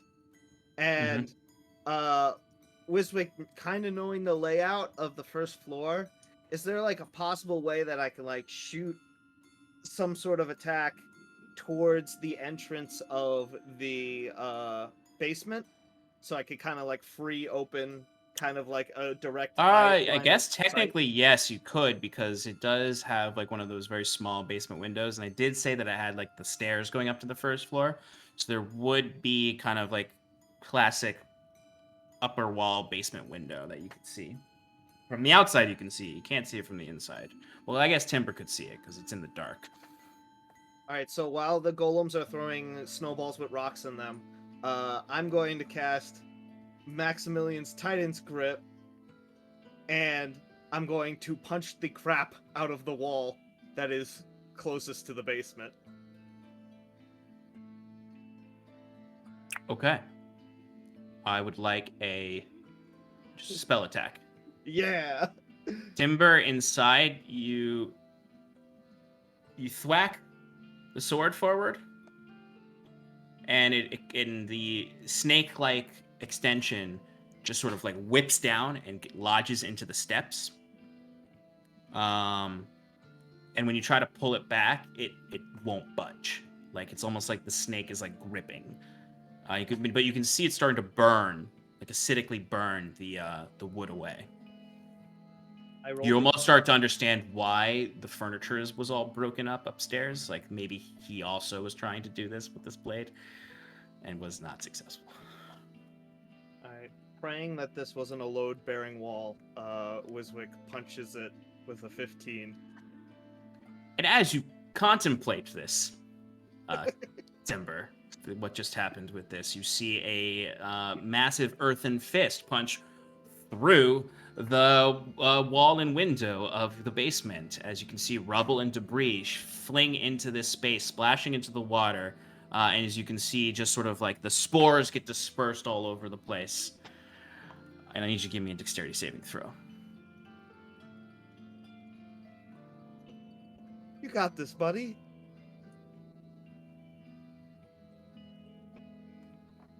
What'd you get?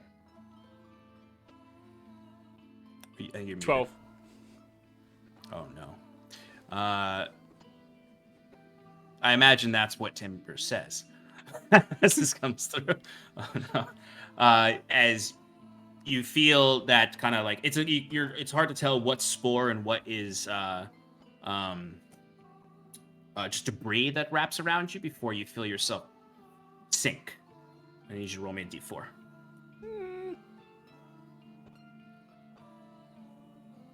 You still have the sword? No.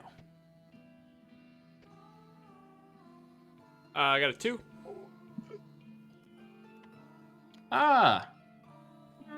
Scarlet and Kieran. As Kieran is standing on the weight, and it's lifted him up a little bit, probably lifted you up about 5 feet, and it's come down about 5 feet. Scarlet, you're climbing up, and you kind of like are about to be level with it. As you can,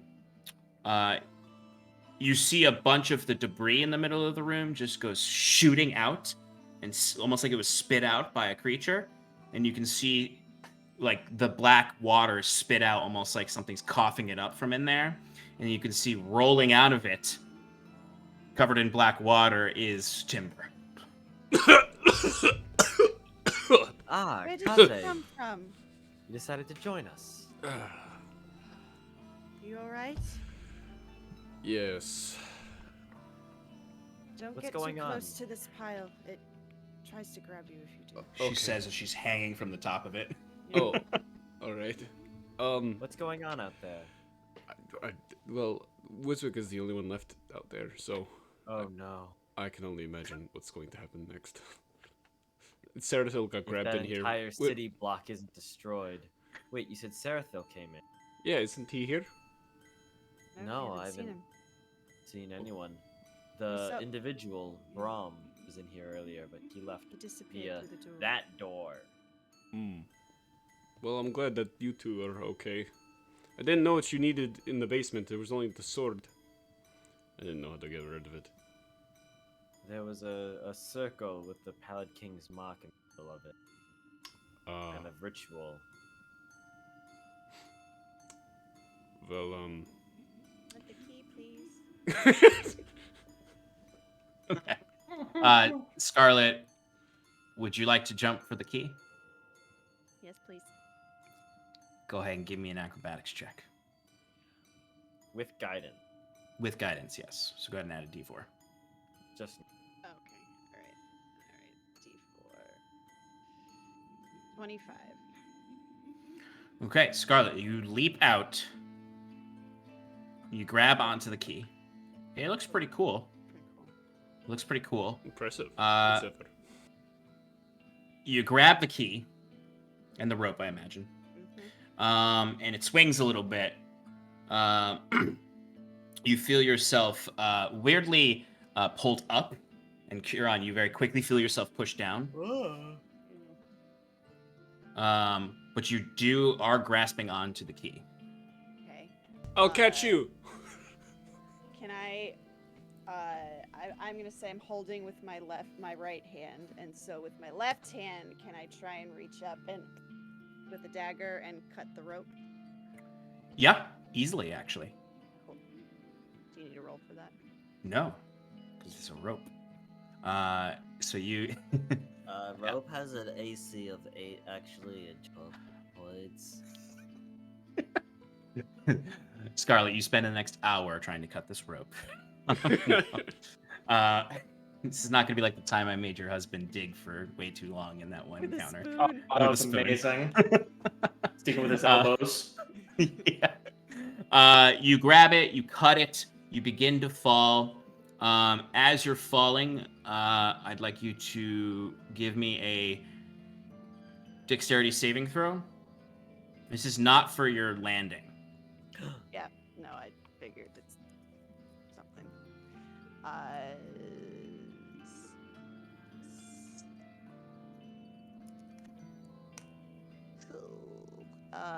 23. 23. Okay. DC was like a 24. No. You made it. You made it very closely, but you made it. You do see, and Timber, you see this too. Like, imagine you're like waiting to catch her, and you look, and as she's falling, you could just see these tentacles shoot out from the pile of furniture and try to grab at Scarlet. And you can see she just sort of like kicks off of them in the right way. She kind of does some dope monk shit for a rogue barian, before you're able to help her and catch her and break her fall. And the three of you are there. You do see, as you had cut that key, the weight that Kieran was on just sort of like shoots up to the ceiling and sort of like crashes into it as the rope kind of falls down. Kieran, I don't think you're still on it, are you? I Jump. never said I got off. All right, Kieran, give me a dexterity saving throw. Kieran, I can't catch you. Kieran gets squished in the ceiling. 14. Okay, so Kieran does get thrown up in the air. And Kieran, I imagine you're falling down, and I mean it's pretty much you basically just fall down. And How much bludgeoning damage do I take? 5 bludgeoning damage. Oh, woe As is he- me. Smacks down, you can hear the clang of his armor. Thank you, Timber. No problem. Oh, yes, thank you, Tim. Oh. That's what I'm here for. We should follow him, right? Through the door. Let's go. That thing's probably going to try. Come on, let's go. That's a good Oh, point. yeah, Through the let's door. go. Let's go. Helping Kieran up, we... Rush through the door that Brahm went through. Before you come clamoring through, Seraphil, what do you say to Brahm to try to get him to trust you? Oh, I was going to say, I was sent from Governor Clay. There was rumors that there was some suspicious activity coming from your house, and I was sent with the party to check on it. Clearly, they were correct in their assumptions because we're both stuck here. So if you want my help, I'm going to need yours. Give me a persuasion roll.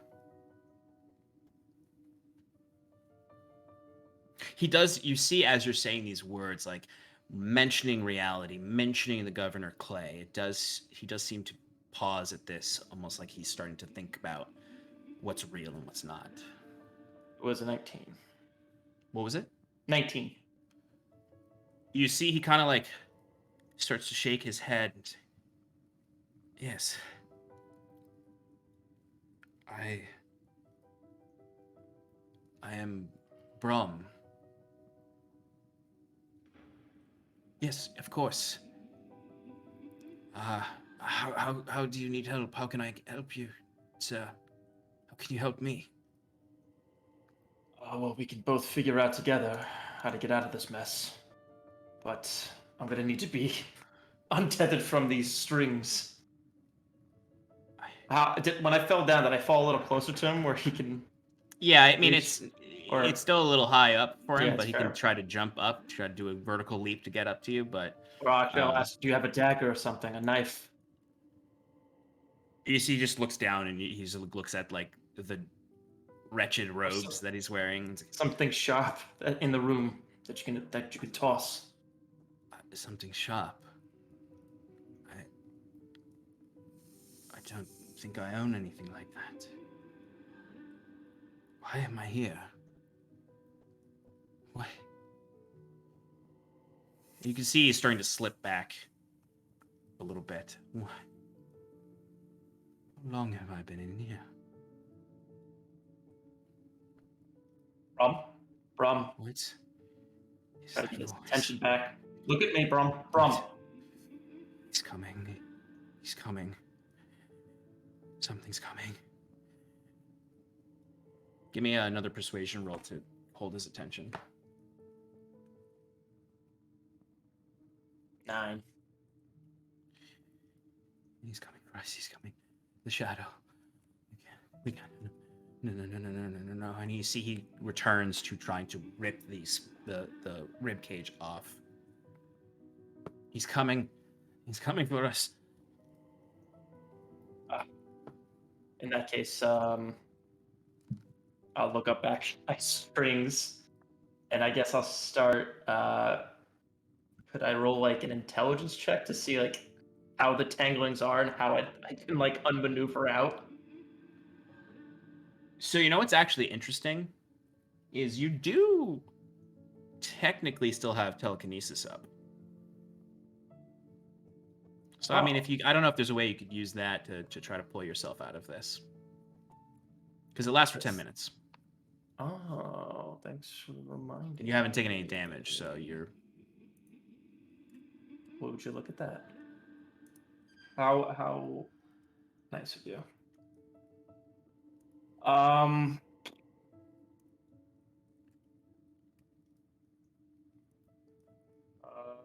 Do I like can I make a perception check, or I guess perception investigation to see if there is anything sharp in the room? Yeah, go ahead. Give me a perception check from where you are. It'd probably be perception. 14. 14. Okay, yeah. You would notice that there are the light in this room is provided by torches. and you think if you grab one of these torches, you can use them to burn through the string. Fair enough. I will use telekinesis to move one of the torches to my hand, so I grab it, and I'll raise it above start burning some of the torches carefully, not just haphazardly, just like swinging it where I the just whole place fall on fire. and I just like Yeah, meticulously I'd say- doing each one where I can realize like what's like holding me down the most, so then I'll get some slack. Absolutely. You're a smart enough man and a powerful enough wizard to carefully, surgically use this ability. You start to slowly descend, and it's like a foot or two at a time as you just sort of like go down. But you're able to burn it in a way where you can actually even kind of like very gracefully actually like hold on to the strings remaining and just slide down. Yeah, And that's what I was thinking. You land down and you see Brahm immediately like turns and looks at you with this vicious look on his face. His eyes are bloodshot red and starting to fill with like black ichor in them. He just goes, no. And he just runs past you. And this is when you look and hear the doors opening up and you see Timber, Huron, and Scarlet stepping through. Hello. And a lot of you see Brahm just run and dart through the next door. Goodbye. To the next room. Oh, What is this place? I was afraid I'd be by myself for too long. It's good to see some friendly faces. are those mannequins? Yes, Very bizarre. and disturbing is which they were in the appearance of you two, gesturing towards Kieran and Scarlet. And you would see the crybaby Huron marionette spinning, just sort of like just held up by like one arm as the other one was cut, and it's just hanging there.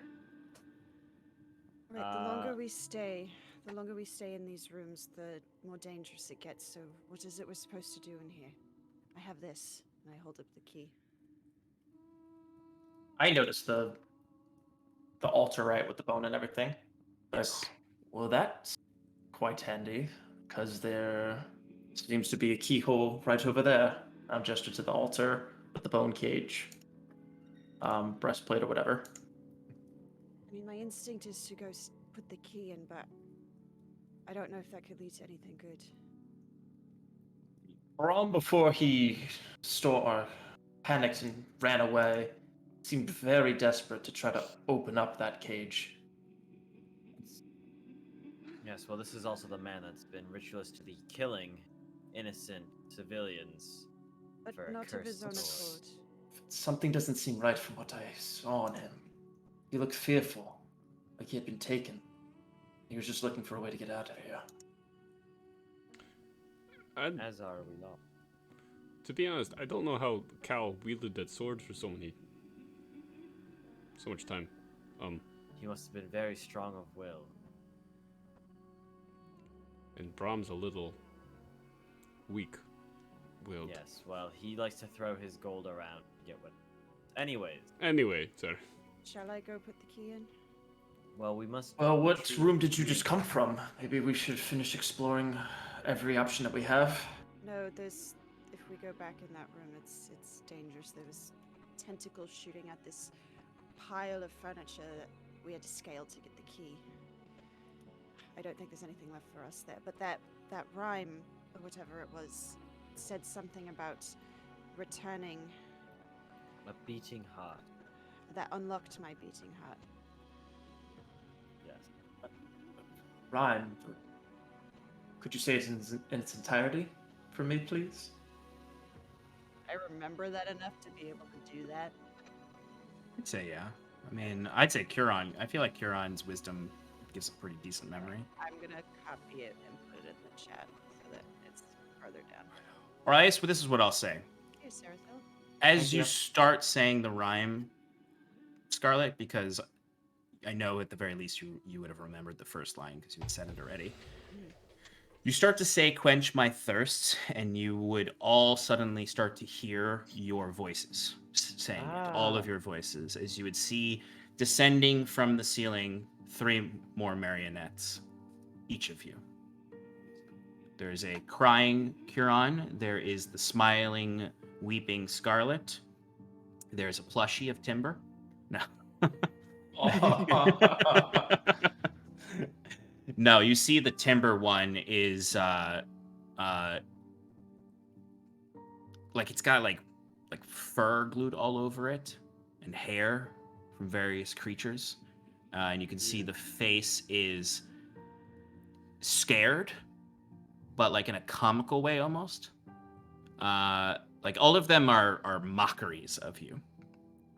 And then the Seraphil one, It's just a plain mannequin. Given my gaunt appearance.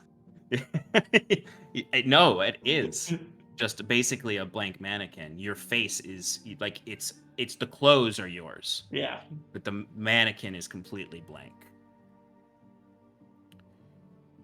As your voices all cry out with that voice, that last voice in the background saying the whole riddle again. Quench my thirsts from what floweth first, to rise above to falling stars, that unlocked my beating heart, and return such to me, and then you will see what a liar I am. And that's where we're going to take a break. Ah.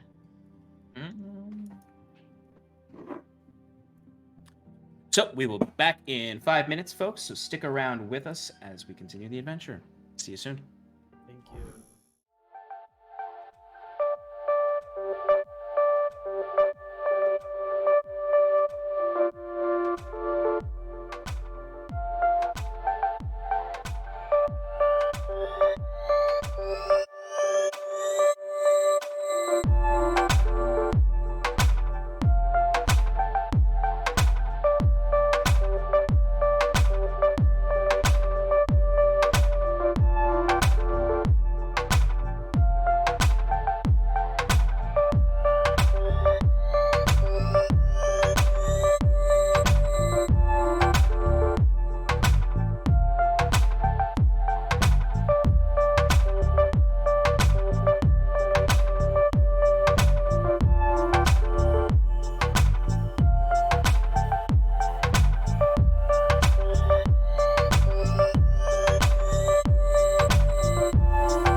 Are we back? Yeah. Hello. No. I feel like I'm the one running a illusory dungeon that makes people question reality, but Alex does that to me every week. There you go. Now you're getting it. He's gonna get what's coming to him. Oh, I know. Timber's on the list. All right. So the voices come from these mannequins, like these marionettes. They're not mannequins, like from a department store. These marionettes have descended down amongst you all, and they repeated the lines as Scarlet started saying them. You would see another marionette comes down between all of them. This one is got aspects that are made of wood like the others, but then like you see like the forearm is the carved wood, but then like the bicep area will be fleshy bone, and you see a actual rib cage on the marionette where the chest would be, and you can see there is a beating heart in there. The face. Chest or in the mannequin?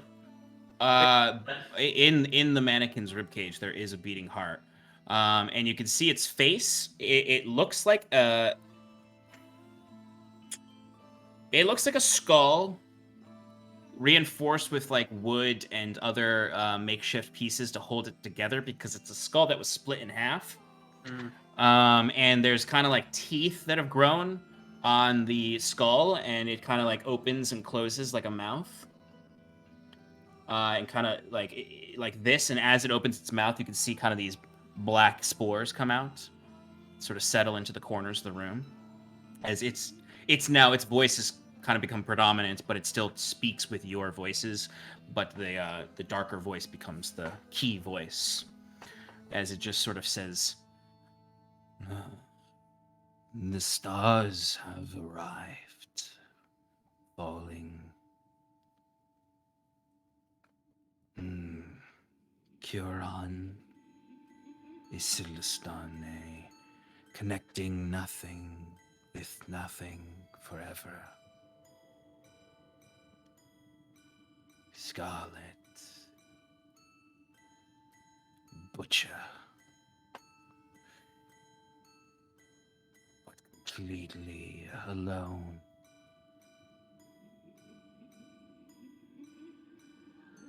Timber, beast, a clever beast, but scared of his own shadow. A man out of time. Serathil, fading,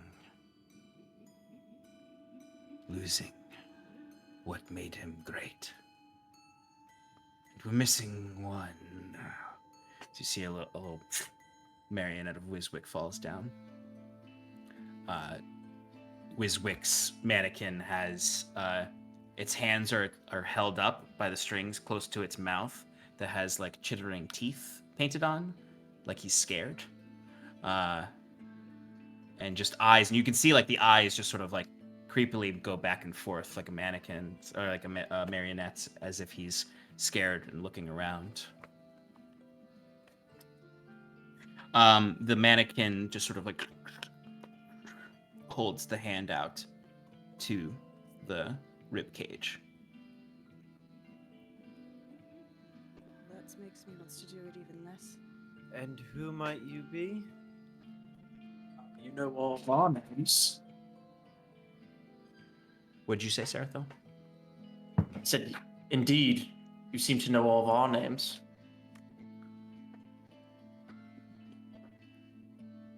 I've been with you since the beginning. Cal?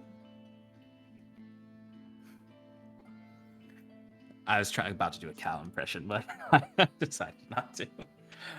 You would see a Cal marionette falls down.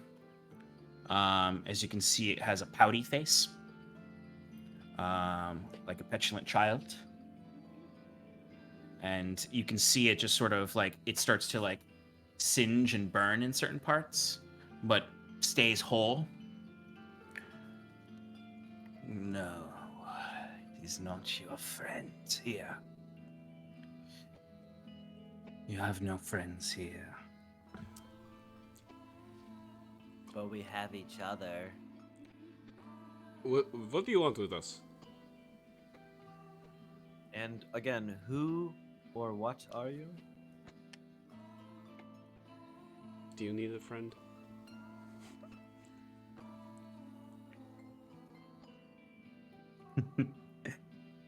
Don't need friends. Don't need. And it just sort of re-gestures.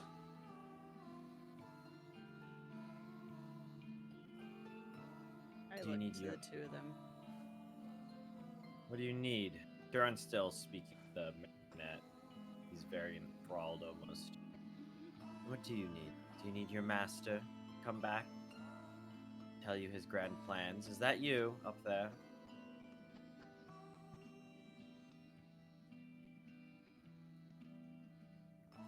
Old Feist? You see the marionette lets out a chuckle, weirdly enough. It sounds very mocking almost, but it's the bones on the face move with it. It's just a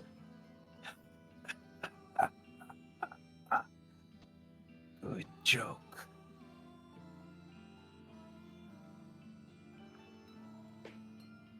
And re-gestures.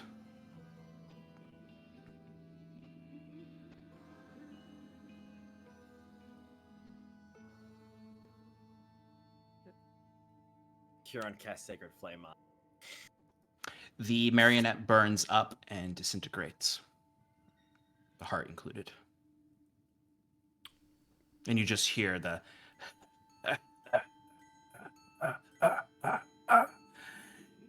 good joke. He is funny. Yeah. I don't know if that was the right move, but something about that entity rubbed me the wrong way.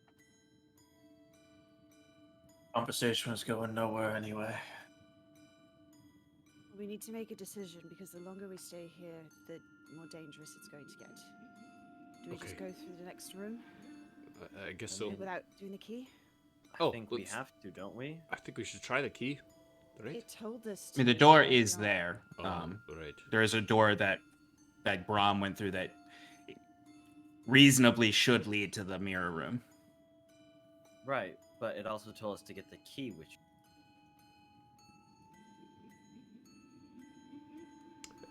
Do we think that Brom knows the way out? You go look for him and question him until he spills more information out. I don't know that he's. not exactly That with sounds his fine. faculties. Yes. Sounds. The walls begin to bleed black water like the first Oh. room did for the two of alright. you. All right. Let's go. Before you make a choice, though, I am going to check back to see what Wiswick's doing out in the snow as his golems are Wreaking havoc. just absolutely trespassing and destroying this man's house.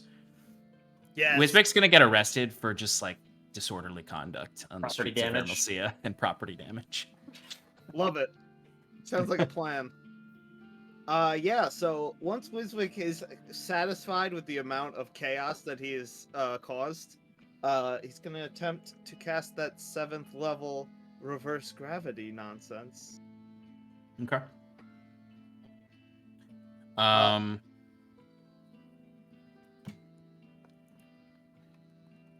You are targeting. You're just targeting the space where the water is. You're trying to get the water to splash up into the upper floors. Yeah, so the water's in the basement, right? And I don't have Yes. a good view of the basement. I mean, technically you do because you smashed a hole through the wall. Okay, did like what happened to all like that smoke and darkness? It's and all it's that? like slowly, like spores would do, is peeling out into the street. Okay. So yeah, I'm going to attempt to cast reverse gravity at a low point, like inside of the basement, because I want Mhm. whatever in the basement to lift up. It's a 50-foot radius, so a 100-foot diameter, and a Jesus. 100-foot high cylinder, centered on the point that I choose. So I'm basically just saying, like, center of the point is the middle of the basement, and it's just gonna lift everything up. Yeah. So, Wiswick, as you do this, you feel kind of like you hear this sort of like sound that almost sounds like twisting metal, like almost like the gravity is making that noise as it's slowly shaking the entire brownstone. As you start to see like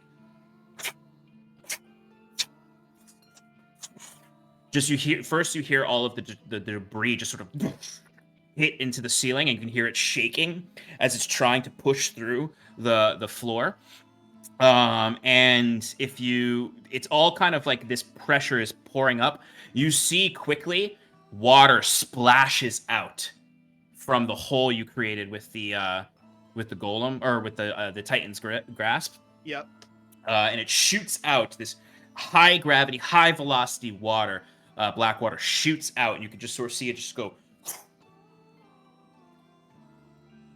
Almost like the sky darkens for a second as it all is above you.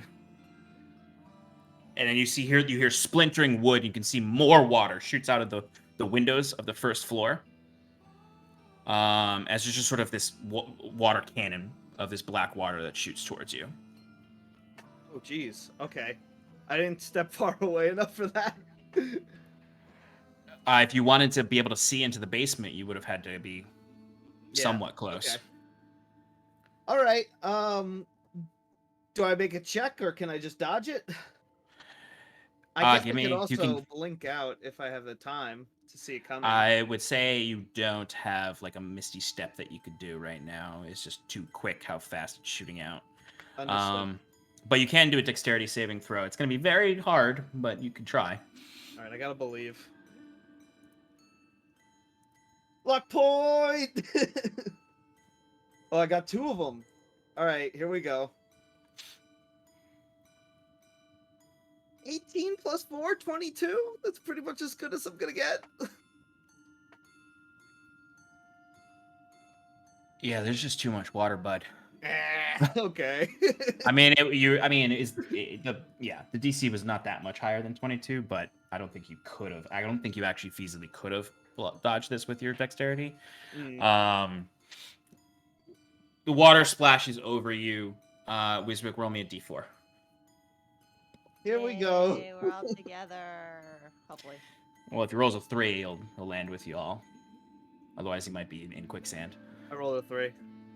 Hey. Oh, nice. That makes things a lot easier.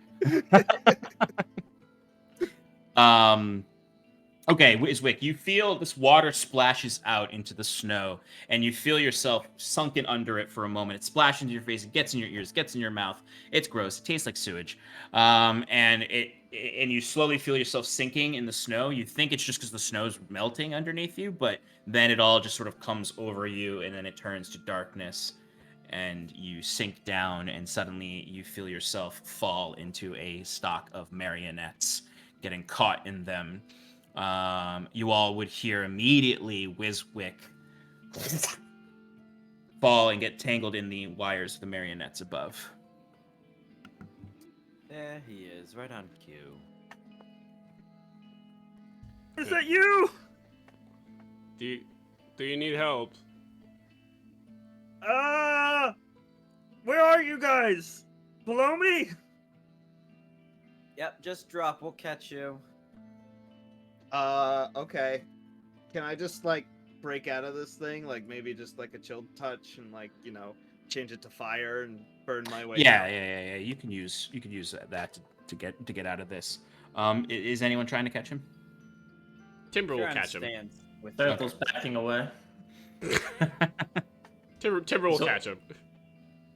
You see a few bursts of fire real quick above, and then hear wires snapping, and then suddenly Wiswick comes dropping down quickly and tenderly into Timber's arms.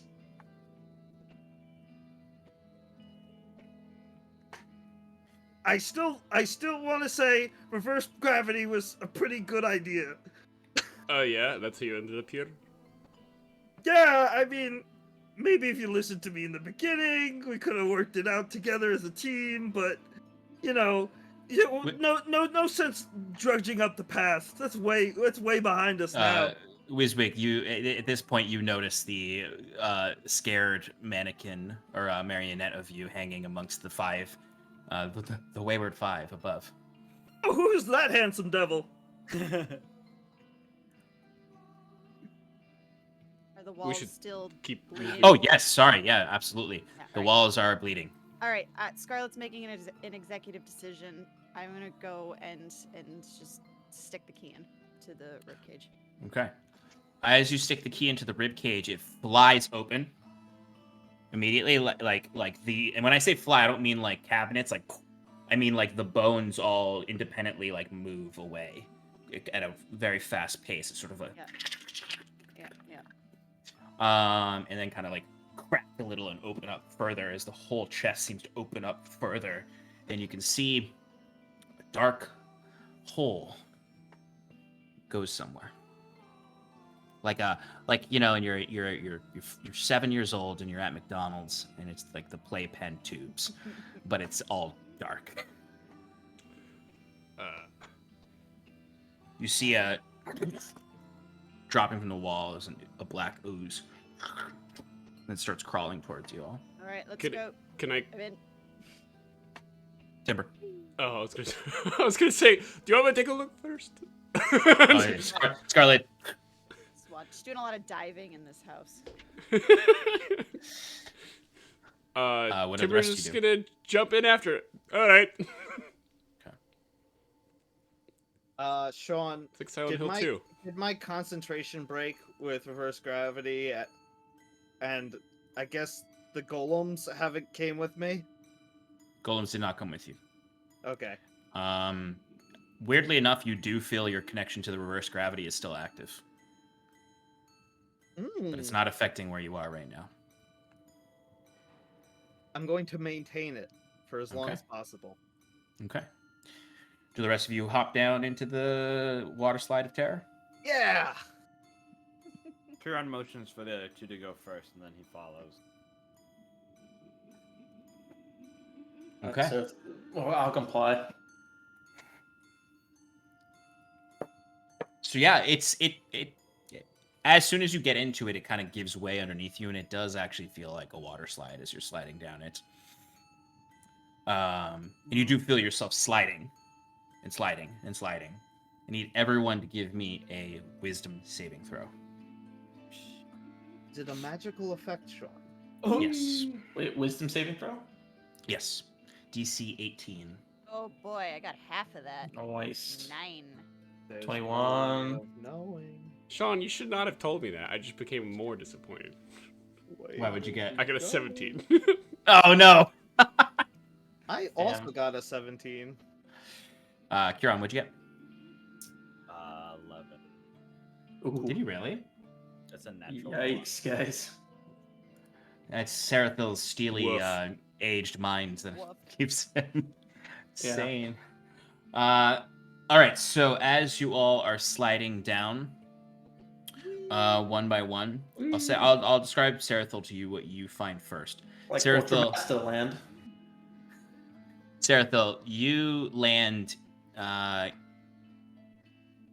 You kind of like collapse into this space, and what you see essentially is a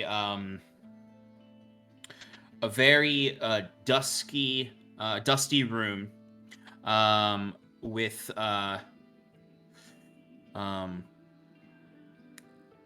these bookshelves all along, like rows and rows and rows of bookshelves.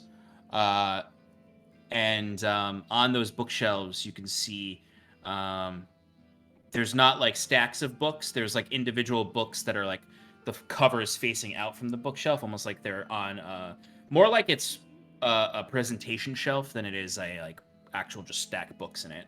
Right. It's a very long hallway. You can see everyone else has landed here too. but they're unconscious. Here. Uh, Do I still have that they- torch? no. Okay. Oh. Oh wait, yeah, no, you could. I mean, no, you jumped down a tube. So you're in this space. You can hear that heartbeat in your head again, coming from deeper down this tunnel. Timber, you feel yourself tumbling out of the water slide of death, and stumble face forward into the dirt. And as you look up, you are outside, but you are not in Vermelsia. It's blinding because it's daytime out here, and it's clearly before the long dark with how bright it is. As your eyes kind of clear and focus, you see floating rocks.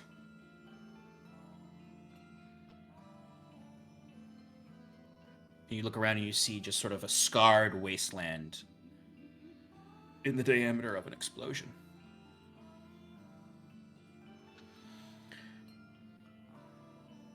Scarlet,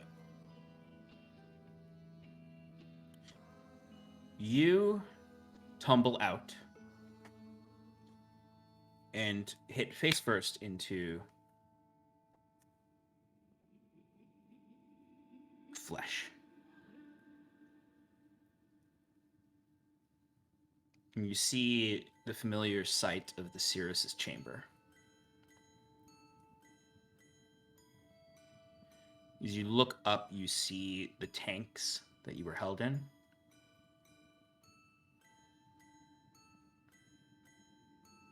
You can see your friends all in them.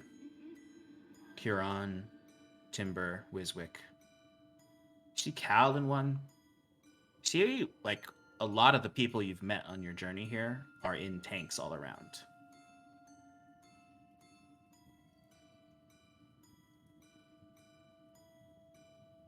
And you see,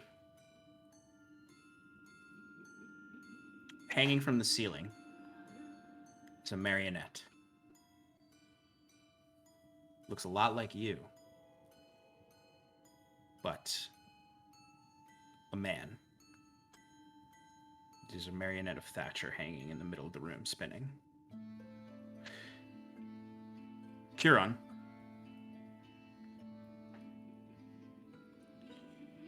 You're in Queen Ayla's chamber.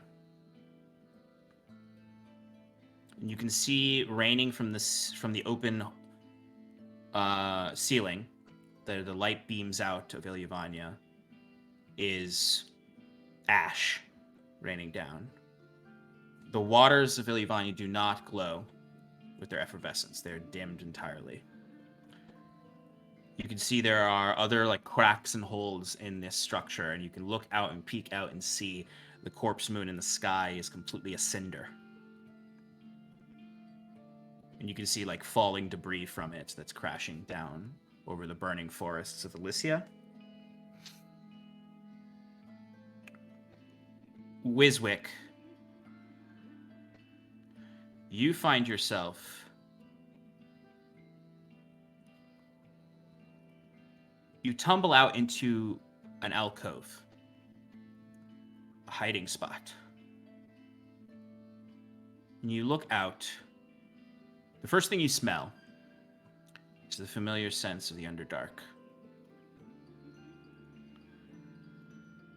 Brimstone here and there. Smell of dank water.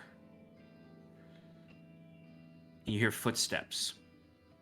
And you see walking through the streets monstrous drow. You see a Drider with 2 drow flanking them, walking through the streets of Smoothhold, between the little nooks and crannies that you call home. You can see a whole crowd of deep gnomes that are being kind of like gathered together and pushed away. To get my one Lord of the Rings reference in, it's like when Frodo looks into the Mirror of Galadriel and sees the hobbits all being pushed away by the orcs.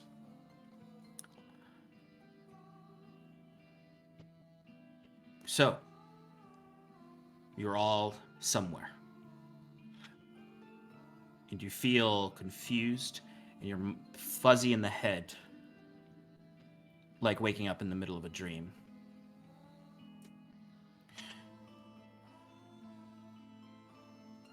Timber, what would you like to do?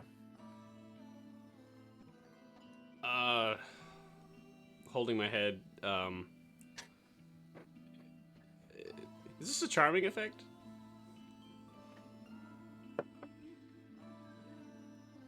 I'd say it has a charming aspect to it, yes. Timber's going to be really confused and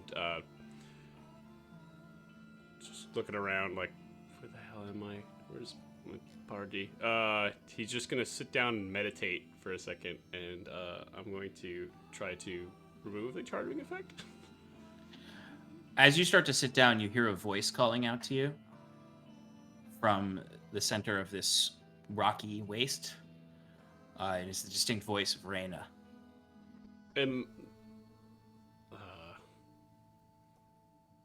Kaze. Oh. Kaze. And I know that this is, like, not real, right? Or am I...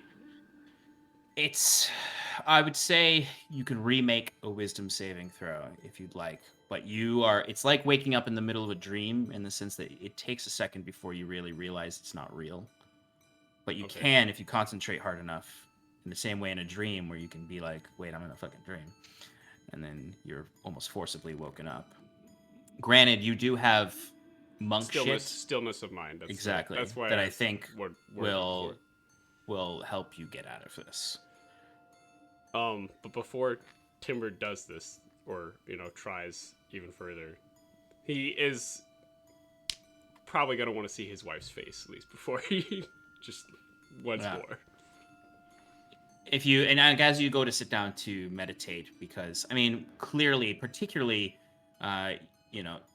your vision feels particularly a bit, I mean, all of them are a little off, like dreams are. But with your monk senses, you can sense there's something wrong. What you do see about 100 feet away is Reyna. And she's at, like, the center of a cracked crater. You can't see her face from here, but you can clearly make out her form. She's waving to you. He'll play along for a little bit. And he'll walk towards her. Mm-hmm. As you do so, she begins to walk towards you, and you can see she looks healthy. She has a big smile on her face, adoring eyes. Despite the fact that she's wearing a very innocent white flowing dress, you can still see little gadgets all around of hers. You can see the compass around her neck, several other wrist gadgets and necklaces, all sorts of things. She's got goggles on the top of her hair, her braided hair, even though she's there's this contrast between innocence and the true curious Reyna that you knew. She comes rushing up to you and immediately embraces you. Timber's like in shock still, like not like should I just accept the dream? Do I? Oh, and also as you feel her embrace you, and you feel her hand run through your hair, there's only the usual humanoid hair. You are not a werewolf here. You are yourself.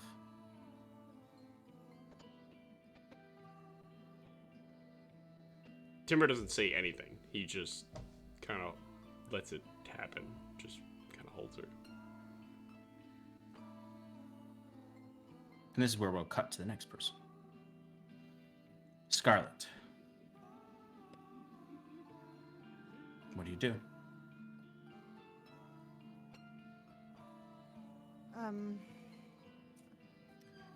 First thing I would do is I would look for my brother in any of those tanks. He is not in any of the tanks. You rush around, there's a lot of tanks here. It's in that same way that dream space seems to change in them. Like, the room is suddenly bigger, and then it's suddenly smaller, and then it's bigger. There's more rows of tanks suddenly. You find the most random people you've ever met in some of these tanks. You find Miles in one of these tanks. You find, I forgot his name. The owl born that owns the random Crossroads Tavern, Mr. Yeah. Yeah. That's gonna bother me. But you also find like people you didn't like. Like you see Mr. Escalon in one of them. But as much as you search, you can't find Reese in any of them. As I'm searching, what's the marionette doing? It's just twisting and turning on the strings and getting twisted in its own strings. It does seem like it's following you a little bit, like in the sense of the way it spins. It spins towards you. Okay. I'll call his name. Reese. Thank you, Timber. It was Mr. Maw.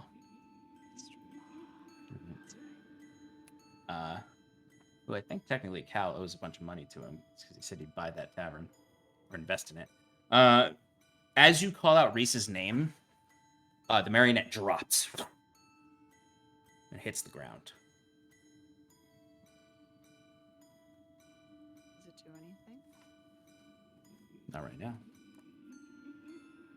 Reese. You suddenly see the strings that were on it pull it up, so it's standing there. And it's standing there, but it's no longer a marionette, and it is physically Reese. Reed Thatcher. No.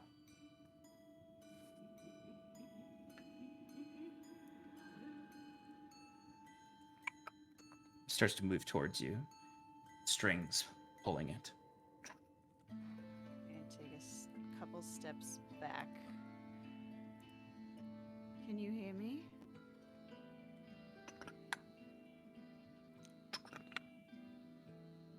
It's just moving towards you.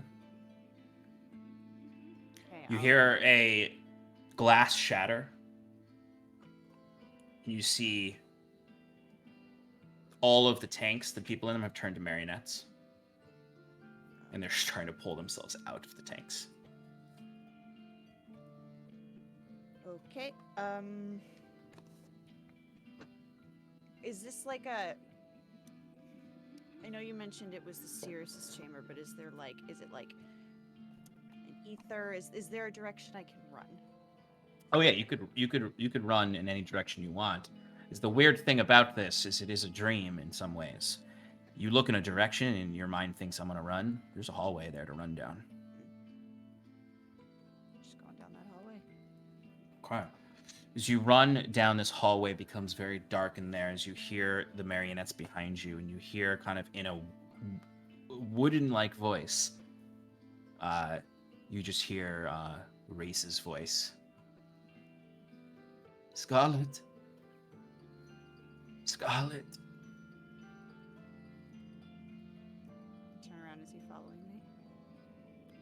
Yeah. You don't know me by that name. Give What's me a my real wisdom name? saving throw.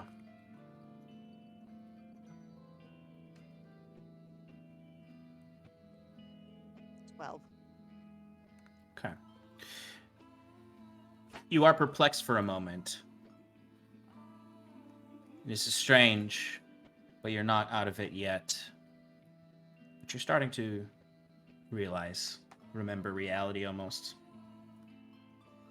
But as you yell this back, as you run down the hall, you trip and roll, and suddenly the stone turns to grass, or the flesh turns to grass. and brambles for a moment, and you kind of roll into this new space. You're in a thicket, brush, harsh. Surrounding you is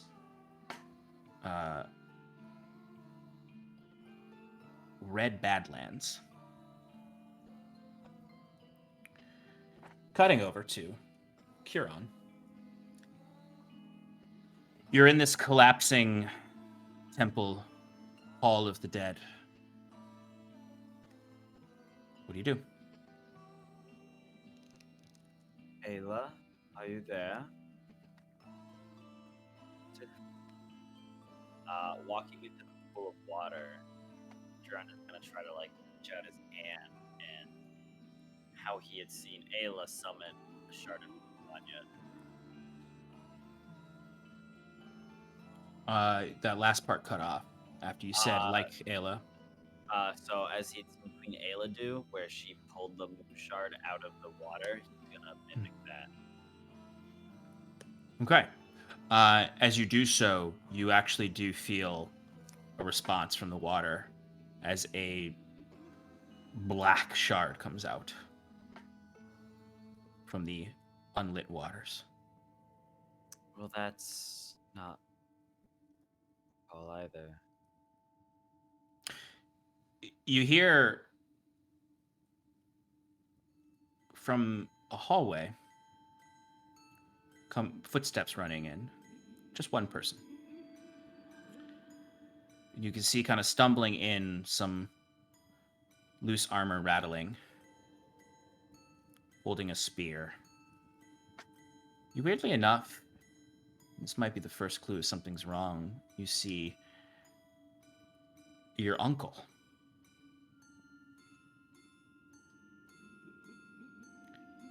The very one that Queen Ayla executed for heresy.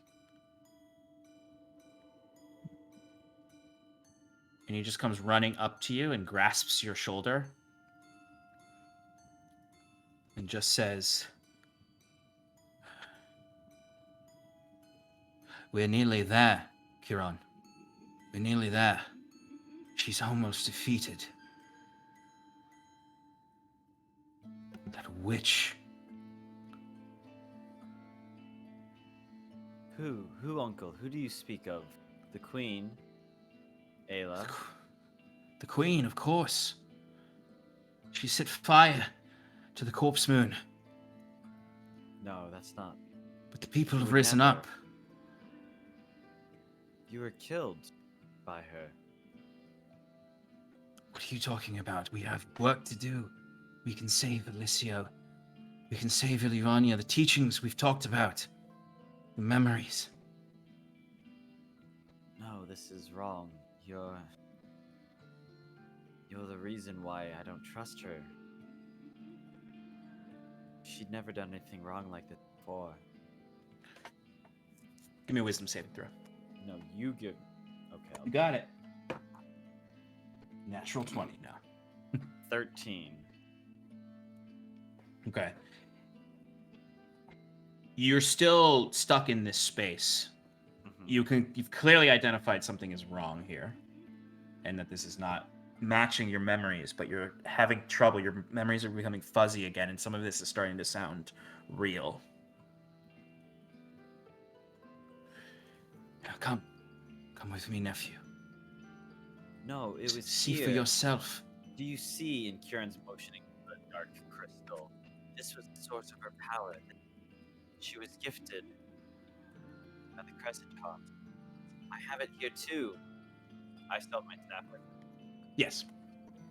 Kieran will motion with the staff and light it up a little. You see your uncle he has this beaming smile on his face as he sees your light, your staff light up. He says, "I knew you could do it. Only you. What you've got there is the husk of that witch's corruption."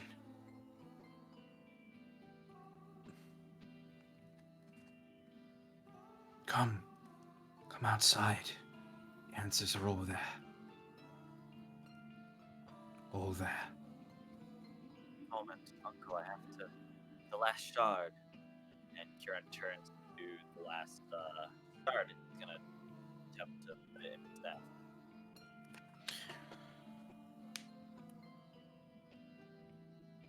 It does nothing. Uncle, It falls away. Like if you try to put it on there, it just drops to the ground. something's wrong. This was to be the final shard. I would have the power of the cost. Fight back. No, Ayla, Paladin King. He's the one. I believe Vanya told me to fight off. He's the threat, not Ayla. I don't know these stories. The witch, we must finish her. It's over. The answers are outside. What? Give me another wisdom saving throw. Alright, there we go. As you start to just sort of like your mind is piercing through, and the haze that started to envelop your mind and begin to twist and change your memories is pushed back, and you can even feel like you still need to remind yourself of what was real and what wasn't. You know, you come out of it and you have to be like, no, my uncle is dead. My uncle is dead. My uncle is dead. But it all starts to fall apart around you and turn to that shadowy spores as your uncle is looking at you like almost desperately. But as he starts to disappear as well, he just starts to laugh at you.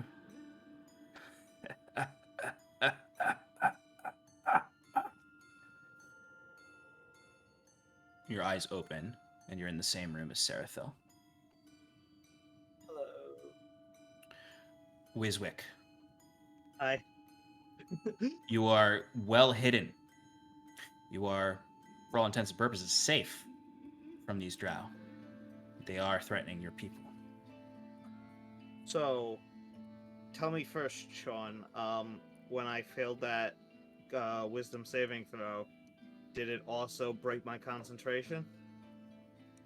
I would say this was strong enough to break your concentration. Okay. So, Wiswick immediately goes into protectorate mode and sees that his people are getting corralled up and tries to get a closer look to see if there are people that he actually cares about in there. Yeah. So, I mean, if you do a perception check, I'm actually going to say you don't even need to do a perception check. As you're looking out there, you can very clearly see, and the clarity of seeing it is almost disturbing with how quickly you spot him. But you do see your uncle amongst the crowd, and he's alone. There's no one there to protect him. None of your siblings, none of your family are there. It's just your uncle, and he looks scared and confused.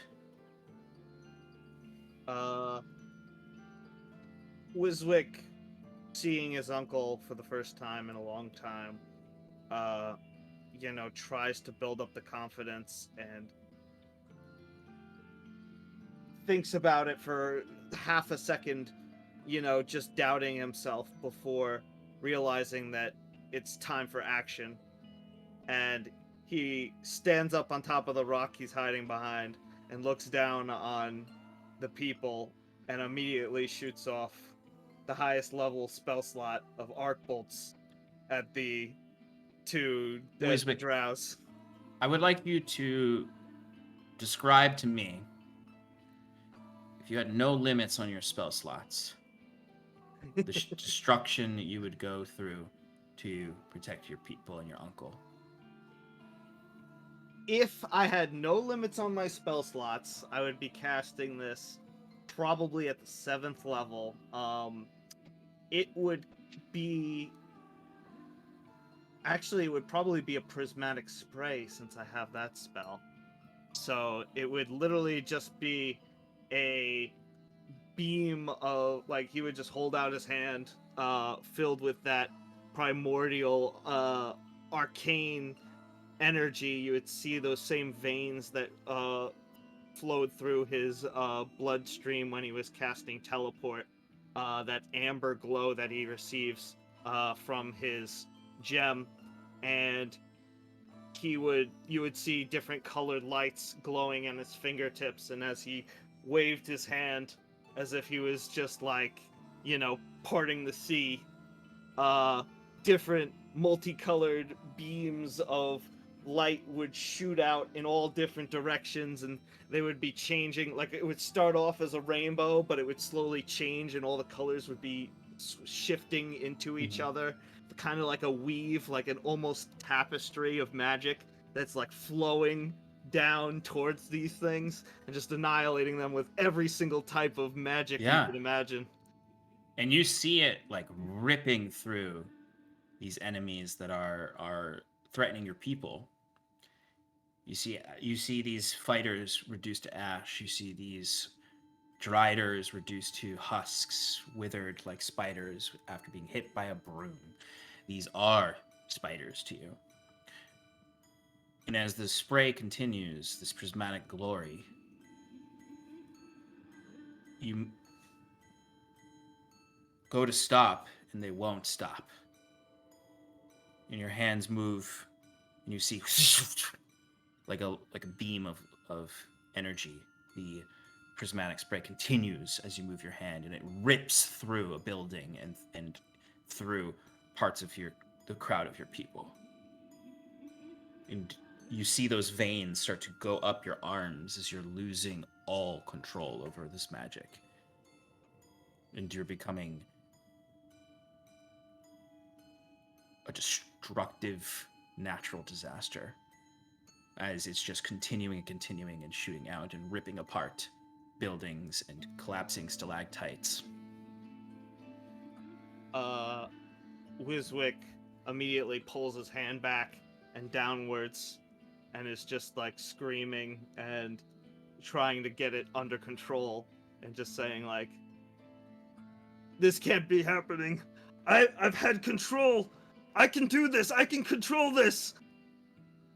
and like he's just trying to fight it off with all of his mental fortitude. He's just staring at his arm and like trying to pull back his force that can't be pulled back, and it's almost like he feels like it's like he's just caught in a current and he can't pull himself out of it, but he can't stop trying because he knows how important it is. He feels like his life is on the line and he's like gasping for air as he's like struggling to do this. Give me a wisdom saving throw. Okay. Ooh. I got an 8, which turns into a 13. Oh wait, I have advantage because of spell? Not this time. Nah. This is less about a spell and more your mental fortitude pushing through the effects of it. The light grows so bright and scintillating as you're trying to contain it, as you can feel the caves around you collapsing, and then the brightness just goes. And for a moment, you feel like every inch of your body is just radiating with magical energy before that light shrinks down. You look out from this vantage point. There's no one anymore. There's just imprints of ash in the ground of the people who were there. And you're alone in the dark, smooth hold.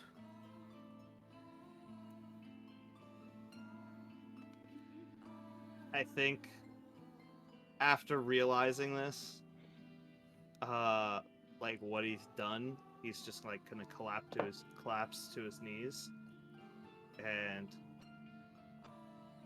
he's gonna try to like wrap his head around what happened, and like with no explanation, he feels like everything is just like all the work that he's been putting in to, you know, create a power that's strong enough to like protect his people, did the exact opposite, and that he almost feels like super depressed, like he doesn't want to even, like he doesn't see a purpose in his life anymore, and he just screams and tries to make the power come back just so he can, like, you know, vent his anger, because at this point he's not thinking, he's just full with rage and sadness. And I mean, what happens? He just tries to bring it back so he can just like his mind. You utter out a scream that echoes through the underdark halls. No magic comes out anymore. You hear whistling wind through the tunnels and a cool breeze that swiftly shifts to a frigid breeze as you're blinded by light of the surface. You open your eyes through whipping storms of cold and squalls. And as it clears somewhat, you see the frozen body of your sister.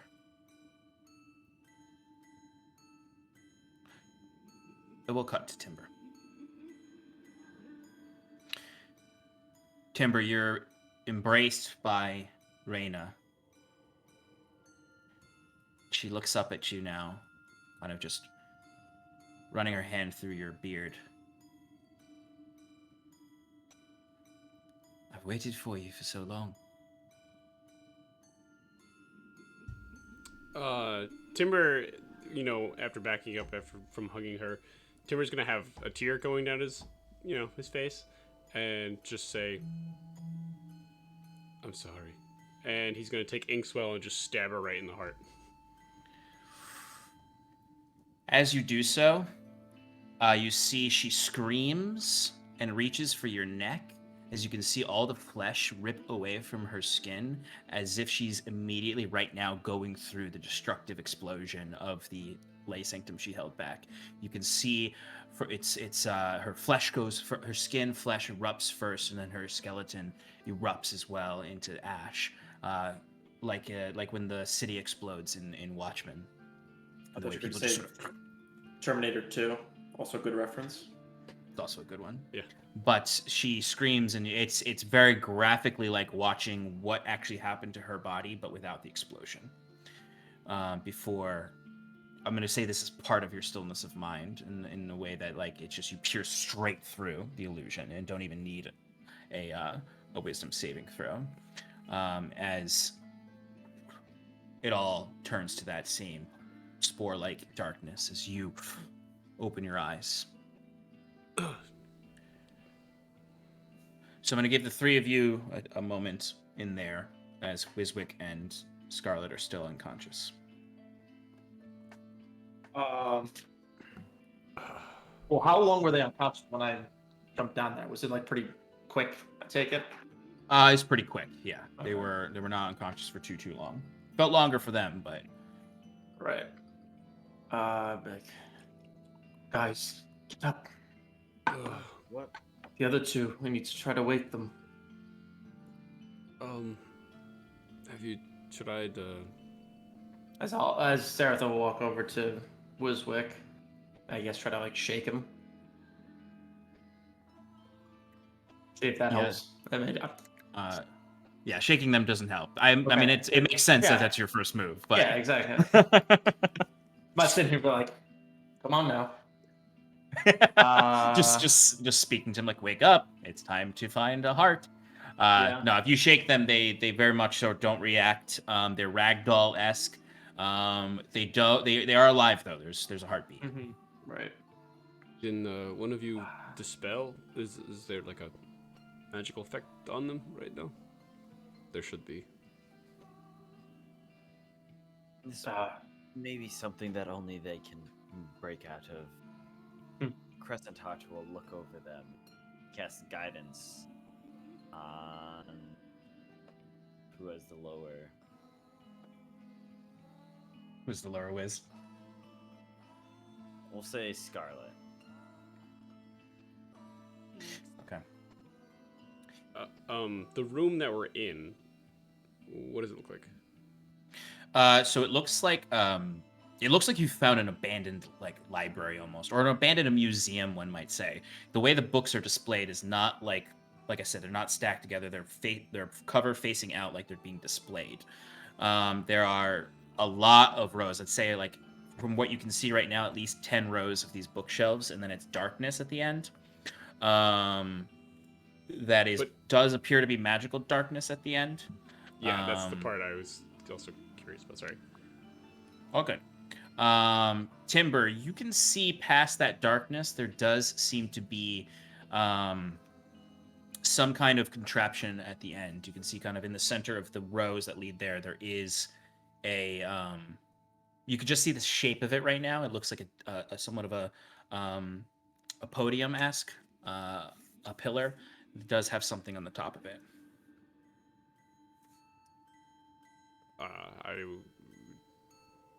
Timber would probably walk over there and be like, "Do you guys see the?" All I see is darkness. Yeah, so I have to look up to him. He'll just shake his head no. There's something on that pillar. I'm gonna walk over and grab it. Okay. Or Before you do look that- at it. Yeah. I'm gonna jump over back into Scarlet's mind. Scarlet, you look around and you can see you're in this Badlands. It's cold. It's night. You can see some very faint snow falling. You can see some fires in the distance from what looks like a settlement.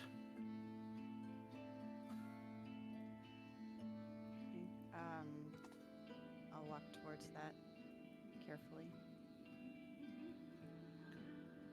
Yeah, as you get closer, you start to hear laughter. Sounds like there's folks outside of their huts, and they're laughing. You can hear some music.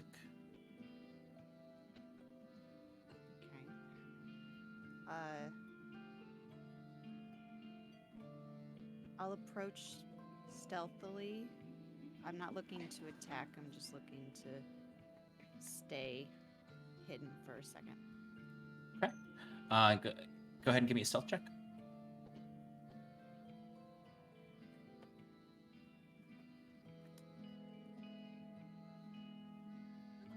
28. Okay. Easily able to approach undetected. You do notice there are like some sentries, but they don't see you. What you do notice with the sentries, they all have red skin. And eyes like yours. Occasionally you can see some features that look like horns. Now Shannon's put this together. Would Scarlet have put this together? No. No. Okay. I mean, Wisbek did describe that to you once, so I'd allow you to give me an insight check to see if you remember that conversation with Wiswick. 21. You recall Wiswick describing your mother as having red skin and fierce horns. Okay. So as soon as I remember that, I abandon all stealth, and it's immediately who I'm looking for. So, give me a perception check. 13. It's not too difficult. Not everything is a 20 DC. You stand up and you almost immediately spot her in the crowd. I mean, it's not much of a crowd. There seems to be some kind of bonfire festival in the middle of this. This is a very small settlement. You see several of these Friti dancing there, playing music. And you can see a not familiar, but woman that matches the description, who looks an awful lot like you, but with red skin, horns of black, eyes exactly like yours, and black hair and that scar Wiswick described that glows like magma. As I see her, I want to touch my face. Do I still have scars on my face right now? No. No. And you hear behind you, when someone steps up next to you, "Isn't she beautiful?" You see Reese next to you.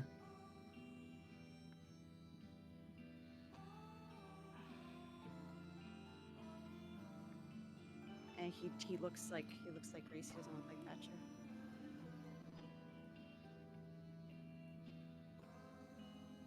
Yes, she is. Is she real? Are you real?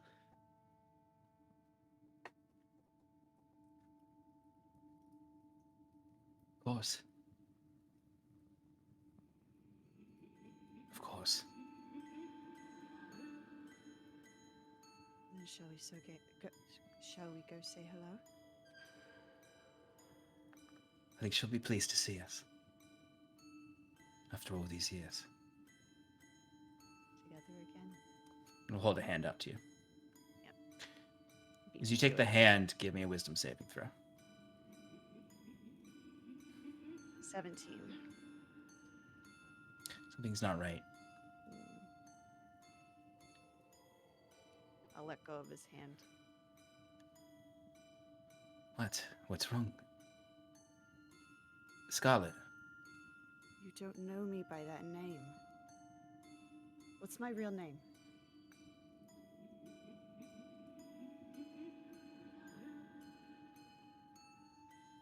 Wisdom saving throw. 21. You see the illusion burns away. As you can see Thatcher grinning back at you. And you can see all the Ifriti turn to ash. You see your mother is now sitting there alone by a waning campfire, holding her knees up to her chest, just kind of looking out. I want to run away from Thatcher now and try go towards her.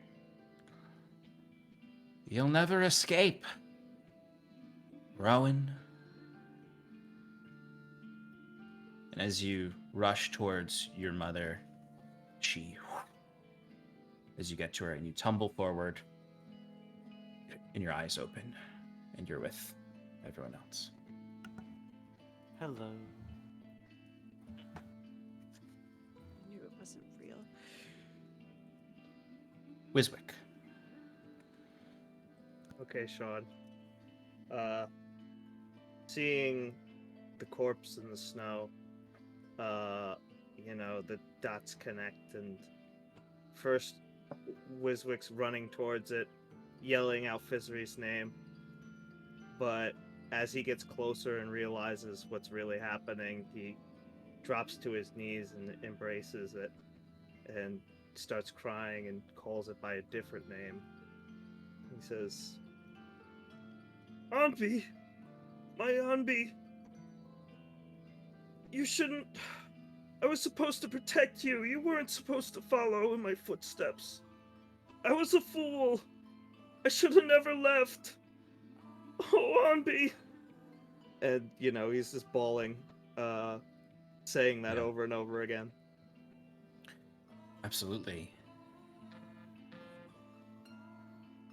And it feels like it's lasting for a while, to the point where you feel almost like you're beginning to freeze. Alone in this blizzard, and as far as you can tell, alone in the world. Give me a wisdom saving throw.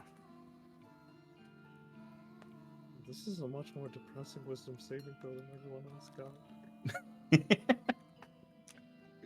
Ooh, 23. Okay. In your heart, this isn't possible. Fizzer would never die in a blizzard. You can control the weaves of magic. You're still terrified of what you saw, but you know none of it's real. As the blizzard kind of continues and almost turns into a whiteout completely, where you can't even see Fizri's face, as it kind of, but as the weight of the snow flurries covers up, you can see her form rapidly rots to bone underneath the ice before you awaken in the room. And for all of you who saw visions, there's this irksome feeling of just invasiveness. And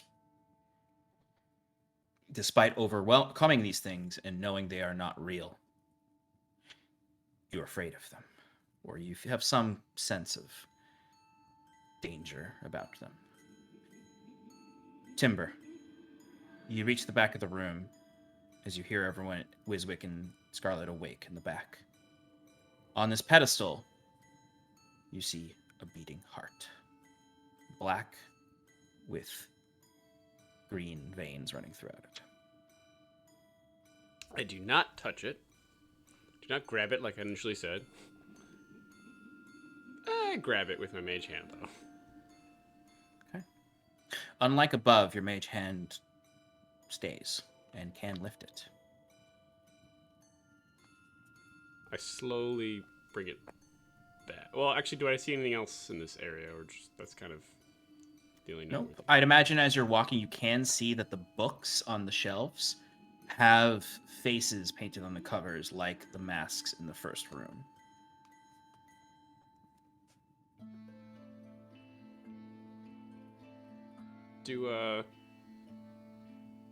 Do any of the books, like, do you have any names of any of the books that are there? Just like random names, just like as I glance by. Yeah, as you're passing by. Yeah, passing by, you notice that none of the books have names. They just have faces. Oh, that's weird. I'm gonna keep going. Going back to my party with the new heart in hand. Hey, look what I found. Good on. Since you It's like always hearts. hot, isn't it? Yeah. And Kieran's just gonna reach out and grab it. Oh. Kieran, as you grab it, the room, you see all the books flap open. You just see pages sputtering out all over the place, and just filling the room in a tornado, like the letters coming out of the chimney in Harry Potter. I'm full of the references tonight. Any of them that get close to you, though, you can see are scrawled entirely with Pallid King circles. And as they all descend down and settle, you're back in the mirror room. You see huddled in the corner is Brahm. He has no face. He has no ears. But you could hear the muffled moans and weeping underneath the skin that has grown over all of his features. You look above to the ceiling, and there are only 5 masks. Each with your faces on them. One is Curon. Would you have gesture makeup on? I'm a clown. Scarlet's is covered in blood. Wiswick's is like a dead cold stare, sapped of joy. Seraphil's, everything's the same, but your eyes are completely black and lifeless. They all hang there. What do you do? Doesn't get one. Do we still have faces? Oh, did I not describe yours, Timber? Sorry. Timber. Yours is the like it shows. It's really not you, actually. It's Lou. Your mask is Lou. with the deeper fangs, and the eyes have the spirals of the Pallid King on them. I think in the emotion of what she was just seeing, or what I was just seeing, I think I would immediately try. Like, is it like, can we reach them? Okay. I'd try and burn mine with my produce flame. The fire lights up around it, and it burns ferociously, but nothing seems to damage it. You just see yourself burning through the fire, and as you increase the intensity, I imagine your erupted flesh starts to come out a little bit as it's going. But you just see the blood burns away, and it turns into the marionette face I described to Serathil, where you have this bloody grin, and you're crying from the eyes. Still holding the heart, Kieran walks over to Brahm and goes, Brahm, are you still there? You would hear nothing but mumbles, as he can't speak. Does he not have a mask up there?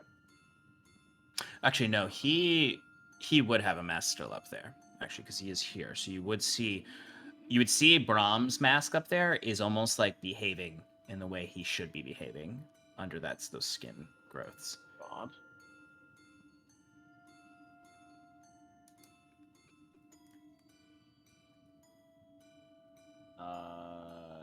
Kieran going to cast spell magic on Brahm at 4th level. Okay. Roll me a spell modifier roll. Your wisdom roll. Natural 25. Nice. You watch as the skin starts to peel back away and almost slew off of his face and turn to ash as he's just...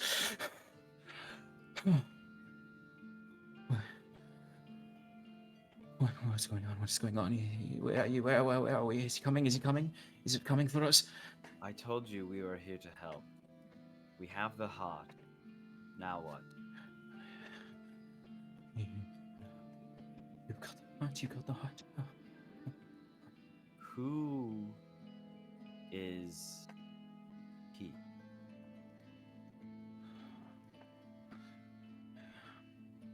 He's the king in yellow. The king in yellow. Pallid one. The king in yellow. The pallid one. And he just starts to scream that at you over and over. So the walls start to bleed. It seemed I thought we had more time before our encounter. It's not how I imagined. I think we're about to have a fight on our hand. Everyone get ready. Okay. You see Brahm. He starts to stare at his own face hanging from the ceiling. Take your face back. Take your face back. Face back. And you see he starts to try to jump up for it and reach for it. And he just sort of falls to the ground weakly. It starts to beat the wood of the floor. Stand back, Brahm. Let us adventurers take care of this. And Kieran walks up to the mirror, heart in hand. You look into the mirror, and at first you have no face. Then anyone looking up would see the mask of Kieran. The string holding it up would start to lower until it floats in front of Kieran's face. Bats it away with. It's like, no, can't have my face, King.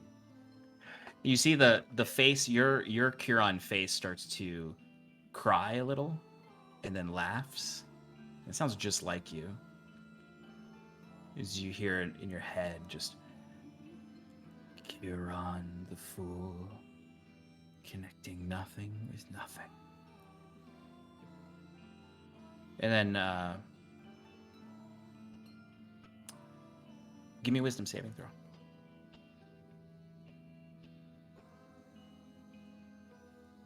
16. Okay. You make the save, and you all watch his mask vanishes. And Kiran, as you hold the heart looking in the mirror, your features come back into the mirror. And you hear...